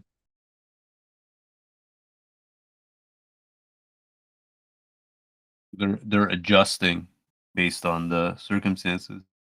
Yeah. I think a big part of that. It's not a coincidence that the destruction of the Second Temple happened. Shortly after the. Hold on one second, brother. I didn't say worshiping rabbis. I don't. Did somebody else say that? I didn't say that. I said that these are innovations that. It might be. Yeah, it might be in the exchange with McClicken, because one concept is, like, for us, what it means to worship is the second you're upholding some other entity as a source of law over the words of God, that's actually an act of worship, according to us. Right. May I ask a question? May I ask a question? Yeah, absolutely. Yes. So I've been reading a book called Fast Like a Girl, and it talks about 48, 48-hour fast, 24-hour fast, and I don't do it based on a religious reason, but I've done it before. So would doing something like that be an innovation, even if I'm not considering it as a religious practice? No, I believe just fasting for health or anything other reasons is fine, as long as you don't consider it a religious practice that was like commanded of you, right? I do believe Outside of the author is Jewish, so I'm sorry. I do believe. Sorry, that the Yeah, it doesn't author is really Jewish. matter. Yeah, it doesn't matter the author's Jewish. If you're just fasting to lose weight or be healthy or whatever, there's no problem with that. Okay, thank you. Yeah. So, Silver Case, what part of your religion still comes from the Torah, the written Torah, without the Talmud?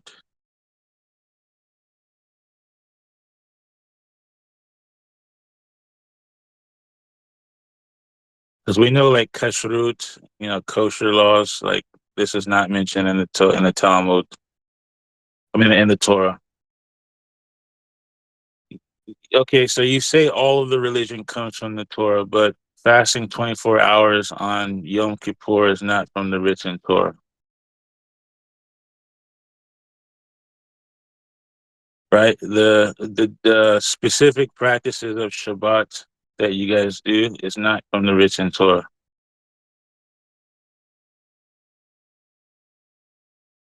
Hey, Silver, if you can just unmute, it makes it more efficient. Have a discussion.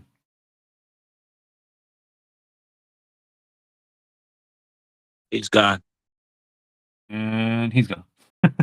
Yeah. So Does most anybody of else their think he religion. was TLCB? Yeah, most of their religion is He left the server. He left the server. I consider that it might be TLC, but I didn't think so. Maybe. It's very likely that it was. Very likely. What is TLC? The light close by. Yeah, he's a guy who's been on the server. He went from Sunni to Quranist to submission to Judaism. But he's very aggressive. I mean, it might be, might not, but either way. God warrants. Yeah, so the Quran does accuse them of associating partners with God with their rabbis, because most of their religion comes from the rabbis. It's not really based on the written Torah. Like 99, I would say, like, it's the same the same thing like we see with the Sunnis, where you ask them, hey, what do you practice from the Quran still today that's uncorrupted?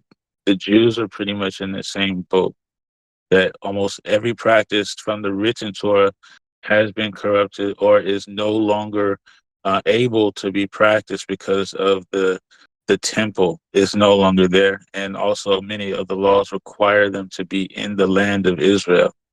Yeah. Right. So I go ahead, also brother. want to add that their interpretation of the Torah right? They are very like they follow what their rabbinic literature says regarding what the Torah is saying, right? So they've created different concepts based off of like Torah verses that are not specific enough, but they make it far more specific than what the verses are saying. So it's kind of like how the Muslims are saying, oh no, Muhammad's also the last messenger. So like they've created rulings like that based on the Torah, and those rulings of theirs allow them to say, no, Muhammad's not mentioned in the Torah. There's no Gentile prophet. There's none of that stuff. And the reason why they say it's because they have a certain interpretation that they've adopted from their history of rabbinic scholars throughout the past. So like I've noticed everything that the Quran says about them has been like I've noticed it to be true. I've almost witnessed everything that the Quran says about them. Like I see it. Like I've looked at the same verses they cite. I'm like, well, this could be interpreted in a different way as well. Why did you choose the interpretation that excludes, another messenger who's not Jewish, right? But it's like they always like take an interpretation, blow it out of proportion, and then they say, no, this is what the Torah says. When in reality, this is what their rabbis said the Torah said in the Talmud 1,000 years ago. You know what I mean? Yeah, and the first time I actually sat down with a rabbi, he explained to me. He says that we don't actually follow the Torah. My mind was blown. Like he was just really open and upfront about it. He says we don't follow the Torah. That's not what we. That's our book. That's our scripture. But that's not what we follow. He says what we follow is the Talmud.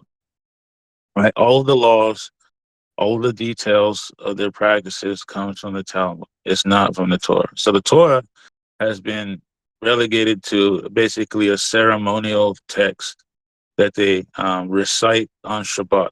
Right. So every Shabbat they recite a parsha, which is like a portion, and they can complete the reading of the entire Torah in 1 year. Right. But that's pretty much all it's used for. Right. If I have Jewish law books here, and most of the stuff that's in the law books is from the Talmud or the Mishnah, and it's not from the Torah. So they might reference a verse in the Torah, but the explanation and the details and all the rules come from the Mishnah. So you might have one verse in the Torah, and then that verse, that one simple line will break down into like 100 rules based on the rabbi's interpretations. Yeah, and actually, I can give a very recent example. It was Deuteronomy 18:15-19, when it talks about God is going to raise among them from their brothers another messenger, and they're going to be required to listen to them, right? And then the verse says, how will you know what the prophet looks like? Well, it's like it gives specific criteria to determine if it's a real prophet or not, right? They say no. The Jews say this refers to Joshua. In fact, Moses raised up Joshua's hand and says, this is my heir, right? But if that verse is referring to Joshua, why is that verse giving criteria regarding how to tell if it's a true messenger or not? It could have just said no. So like, just listen to Moses; he will tell you who the new prophet is, right? So like, me reading that verse, it actually can't be Joshua, because Exactly. it gives you criteria on how to determine if it's a true prophet or not. Well, if Moses said it, then you have to believe in him. Right. And I've heard this argument from them. And the crazy thing is, in Deuteronomy 18, it says that God would raise up a prophet like Moses, right? Well, in Deuteronomy 34, it says, and there arose not a prophet since in Israel like unto Moses. So obviously, this passage here was written long after, and they're looking back in history, and they're saying that there hasn't been a prophet in Israel like Moses, right? So Wait, can you post that verse? I actually haven't heard of that one. Oh, here it is, Deuteronomy 34:10. oh, so it's still in Deuteronomy though, right? Yeah. Okay. But when I sat down with the rabbis and they explained like how the Torah was put together, they said that a lot of the Torah was written way later. Like, so the guy who was just here, he said that the Torah was canonized by Ezra. So what we're reading today is supposedly Ezra's rewriting of the Torah. It's not the original Torah, right? So a lot of things you can tell are written way later. Like, for example, when Moses gets to, they get close to the promised land after they've been wandering in the wilderness for 40 years, the writer says, speaks about Moses on the other side of the Jordan, right? So whoever's writing this passage has already crossed over the Jordan into the promised land. Actually, that's a good point. So if the Torah is the 5 books of Moses given to Moses, how come they talk about Moses after he died? Like, Exactly. that seems weird. I actually have, Right. yeah, I haven't thought of that either. Also, too, the law of the king, right? When you in the Torah, it talks about the law of the king and what the king's duties are. But then when you get to a later part of the Bible, I can't remember. It's where it talks about Samuel, right? And Prophet Samuel, and the Israelites are asking for a king. Samuel's like, wow, like you guys are disrespecting God by asking for a king.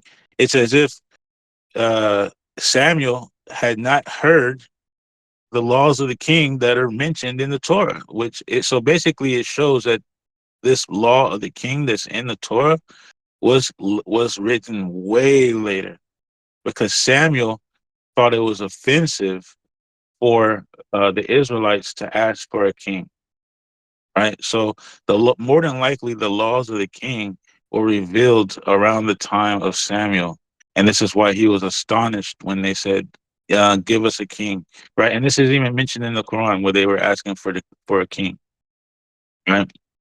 If the laws had already been revealed in the Torah ahead of time, that hey, when they come into the land, they're gonna say, "Give us a king like the nations around us." Then Samuel would have already known, like, this is something that eventually we're gonna have to do. But he acts as if he never heard of this thing, and he had to go and pray on it.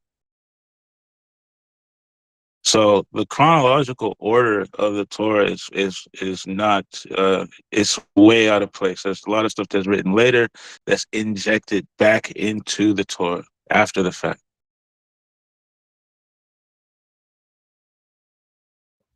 I wanted to ask, dude, what do you think about the parts of the Torah that, like, I believe they mention like female prophets, right? Uh, are they like messengers in the classic sense? Like, what are They we use like the term, deny those books wholesale? yeah, but they use the term prophet different. Anyone who prophesizes, they call a prophet. So you'll see, there's instances where they they're walking in a group of prophets. They'll come, in essence, giving their prophecies. So I think they just use the term, very loosely in that regard, not how it's used like in the Quran. So, like, by Right. their definition, Mary's mother would be a prophet because she prophesied like having this daughter or something. Yeah, I mean, I think they call which one, the sister of Moses, prophetess, some other individuals as well. So I don't see them using the term. Um, just because we translate both words as prophet, they're meant different things. Yeah, and Yeah. the weird part is in the Hebrew, it's almost the same as Arabic. It's Nevi, which is like Nebi. Yeah. Yeah. Yeah. So they do use it very loosely, like Peter is mentioning. They mention like a school of prophets.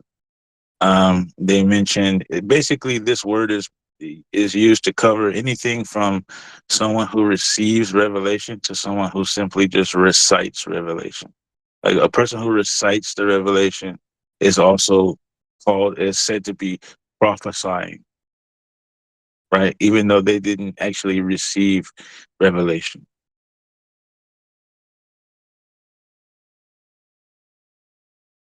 And I also wanted to ask you guys, do you like? I believe it was Rashad who said he believes Deuteronomy 18 is about Muhammad, right? What do you make of that? Like, do you Christians say it's about Jesus, and Jews are like, sure, it's about Joshua or somebody else. But it seems to say it's going to be like Moses, and I can't think of any other Exactly. equivalent to Moses than Muhammad. You know what I mean? Yeah. The funny thing is, if they apply this to Jesus, then they're saying, okay, then if Moses wasn't God or the Son of God, how's this Jesus? I've seen them abandon, at least, who's the guy? David Wood abandon using this verse in his debates just because it backfires against them. Yeah, and Yeah, do you think it's like, I don't think it can be Joshua, because it gives you criteria, and the way that Joshua is like made a prophet is Moses raised his hand. This is the new prophet after me, right? It's like it can't be talking about Joshua because it gives you criteria on how to tell if he's a prophet or not, right? yeah, and also too, the main thing about Moses is that he was a law bringing prophet. So this is one of the reasons why most of the prophets after him don't really qualify, because their job was simply to call people back to the laws that had already been revealed. And any prophet that would have received any new instructions or laws, then they fell in the other area of being a military or a government leader, right? So you have to have all of these different qualifications. A political leader, leader of the people, plus a law-bringing prophet, right? Obviously someone who's not a god or a son of God, lives like a normal life, right? So if when you chart it and you put, Moses, Muhammad, and Jesus all, next to each other, and you just go down the line, like which one of these people are more similar, you're gonna always end up with Muhammad and Moses being the most similar.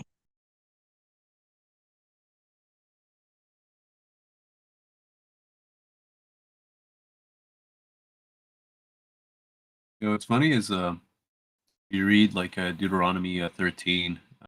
This is in conjunction with like Deuteronomy 18 at the last part where it says a prophet like Moses. So this Deuteronomy 13 says, a prophet or one who foretells by dreams appears among you and announces to you a sign of wonder. And if the sign of wonder is spoken of excuse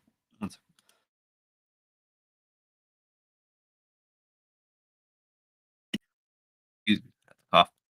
And the prophet says, let us follow other gods, and let us worship them. You must not listen to the words of that prophet or dreamer. And this is literally what happened with Paul. Paul comes and he says he has a vision that he spoke directly with, Jesus, and that Jesus, he never calls Jesus God, but he says Lord, right? That function is to worship him. He's doing this very thing that Deuteronomy is warning about. So it's funny when they cite these verses, because again, it just kind of backfires against their whole theology. It's worth mentioning, like, Paul never met Jesus. He didn't say he got his understandings from people who, knew Jesus or his teachings. These are things that he's claiming that he's getting directly from Jesus, after his death, that he's coming to him and giving him these revelations. That's the reason you don't see any of the teachings of Jesus in his writings, or any kind of historical facts, minus the concept of his resurrection. The accounts of how he died, or his birth, or any of that, he doesn't discuss at all. Right.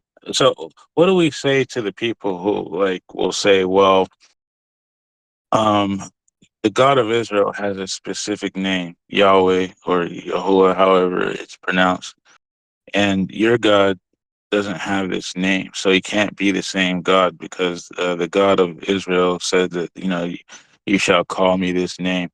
And so they try to use this as a way to dismiss Prophet Muhammad in the Quran, because this name is not mentioned in the Quran. What do we say to that? Do we believe that God actually has a name? And if we don't, where does this name come from?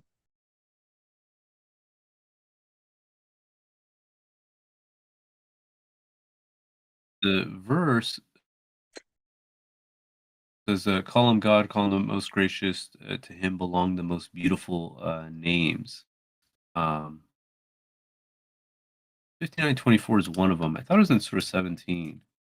But we realize that there's all these different names that one can call God, that he's not limited to one term. And then secondly, the aspect too is that God is always going to send messengers to preach in the tongue of their people, and use terminology that's going to be suitable for their understanding.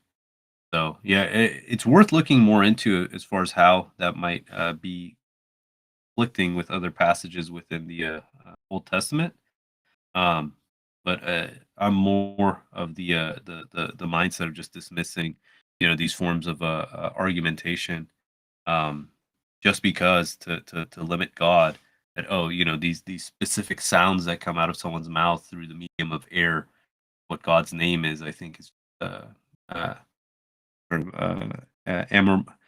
amorphizing God, like God has ears and mouth and. Right. And then the other thing too, when I was sitting and with the rabbis, they were saying that when the Torah was written, you had three different groups of writers. You had the Elohists, the Yahwehs, and the Deuteronomists, right? And the Elohists, they referred to God by Elohim, right? And then the Yahwehs, they would refer to him as Yahweh. And they showed actual examples in the Torah where you would see the same thing written over again, but with a different name. So one passage would have it written as Elohim, and then the next time you saw it, it would be written as Yahweh. And I think they used Deuteronomy 1 and 2 as an example. Like in the beginning, there was God. God created the heavens and the earth, and he uses the word Elohim. And in Deuteronomy 2, not Deuteronomy, Genesis 1, Genesis 2. In Genesis 2, it switches from Elohim, which is God, to Yahweh. And it basically repeats the same thing. And he said, this passage was written by the Yahwehs, and this other one was written by the Elohists. So it seems like they really couldn't, in the early stages, they didn't have this consensus on what to call their God.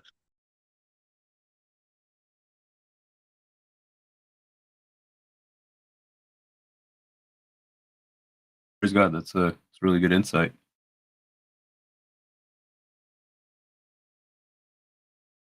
Did you find anything in the Apocrypha that's cool or more insightful?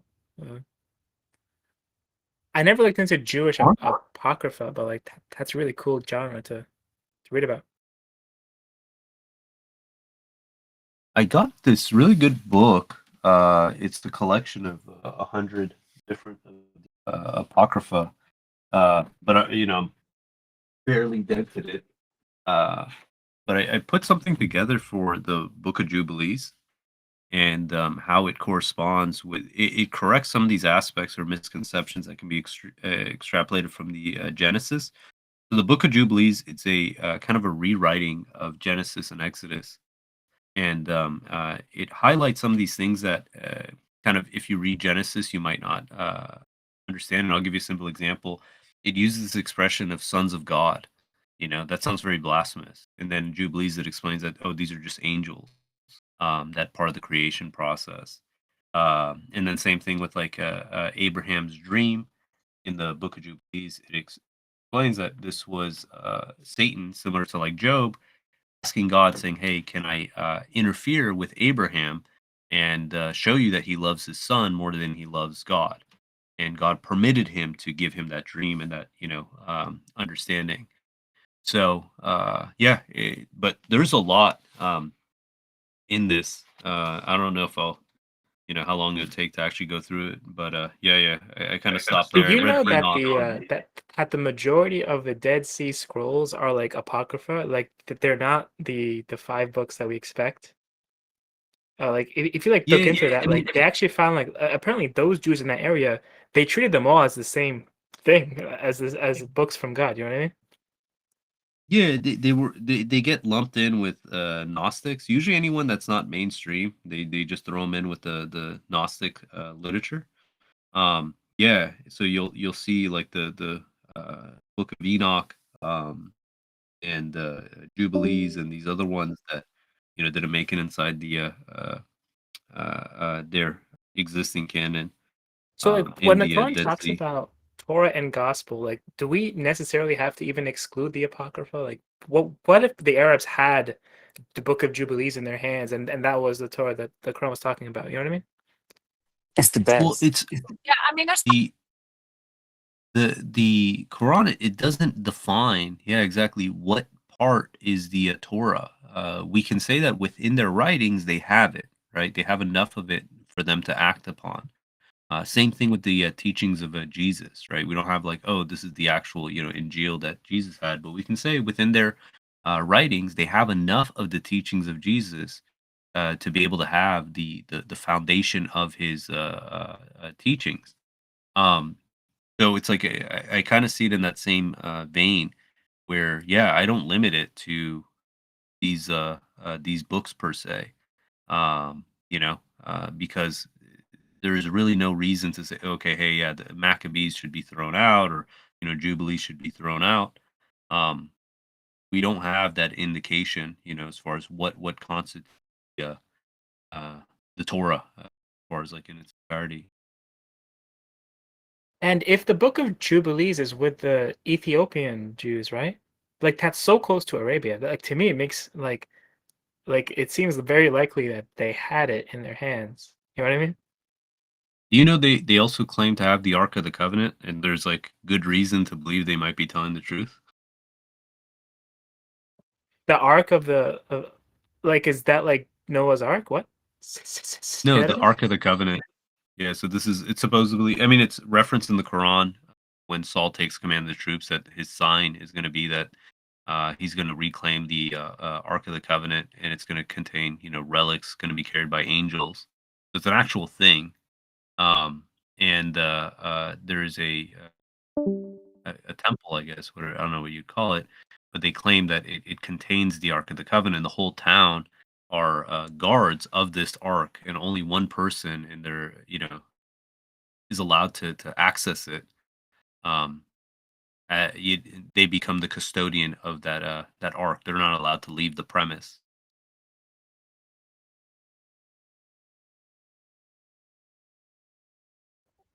So like if they have it, it would not it would be hidden from us, right? Or would it be included among the artifacts? Well, it's an artifact. No one that I've heard, has ever had access to it. But Imagine they it's do like have a relic in like the Indian Museum among a billion other relics. Oh yeah, that's actually the real one. Yeah. And no, I mean the what's interesting is one of the claims is they think it's actually radioactive, um, which is interesting. If that's where God, imagine that it contained uh, sand from where Moses spoke to God. They, at least in some of the supposed interviews, again, I'm hearing this like through other sources who claim that they had the discussion with the people who are the caretaker. They say that it's like a chest of fire. So I mean, it's definitely whatever it is that they have is very peculiar. I'll leave it at that. I mean, God knows.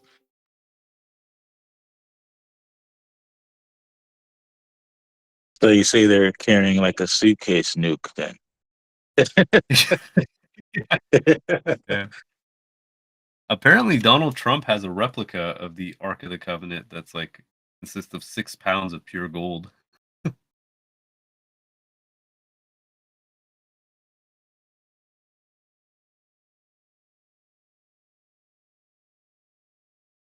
Yeah, look up. Yeah,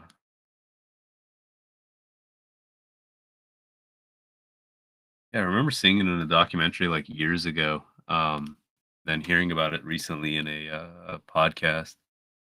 Uh, Graham Hancock. Yeah, so look up Ark of the Covenant, Ethiopia. Um, I haven't vetted this article, so I'll just put it in. Does anyone here know when the last Saudi king perspective is? Sorry. Oh, in I the found it. submitter's perspective? May 1985. I found it. Oh, okay, thanks. Was there an alarm?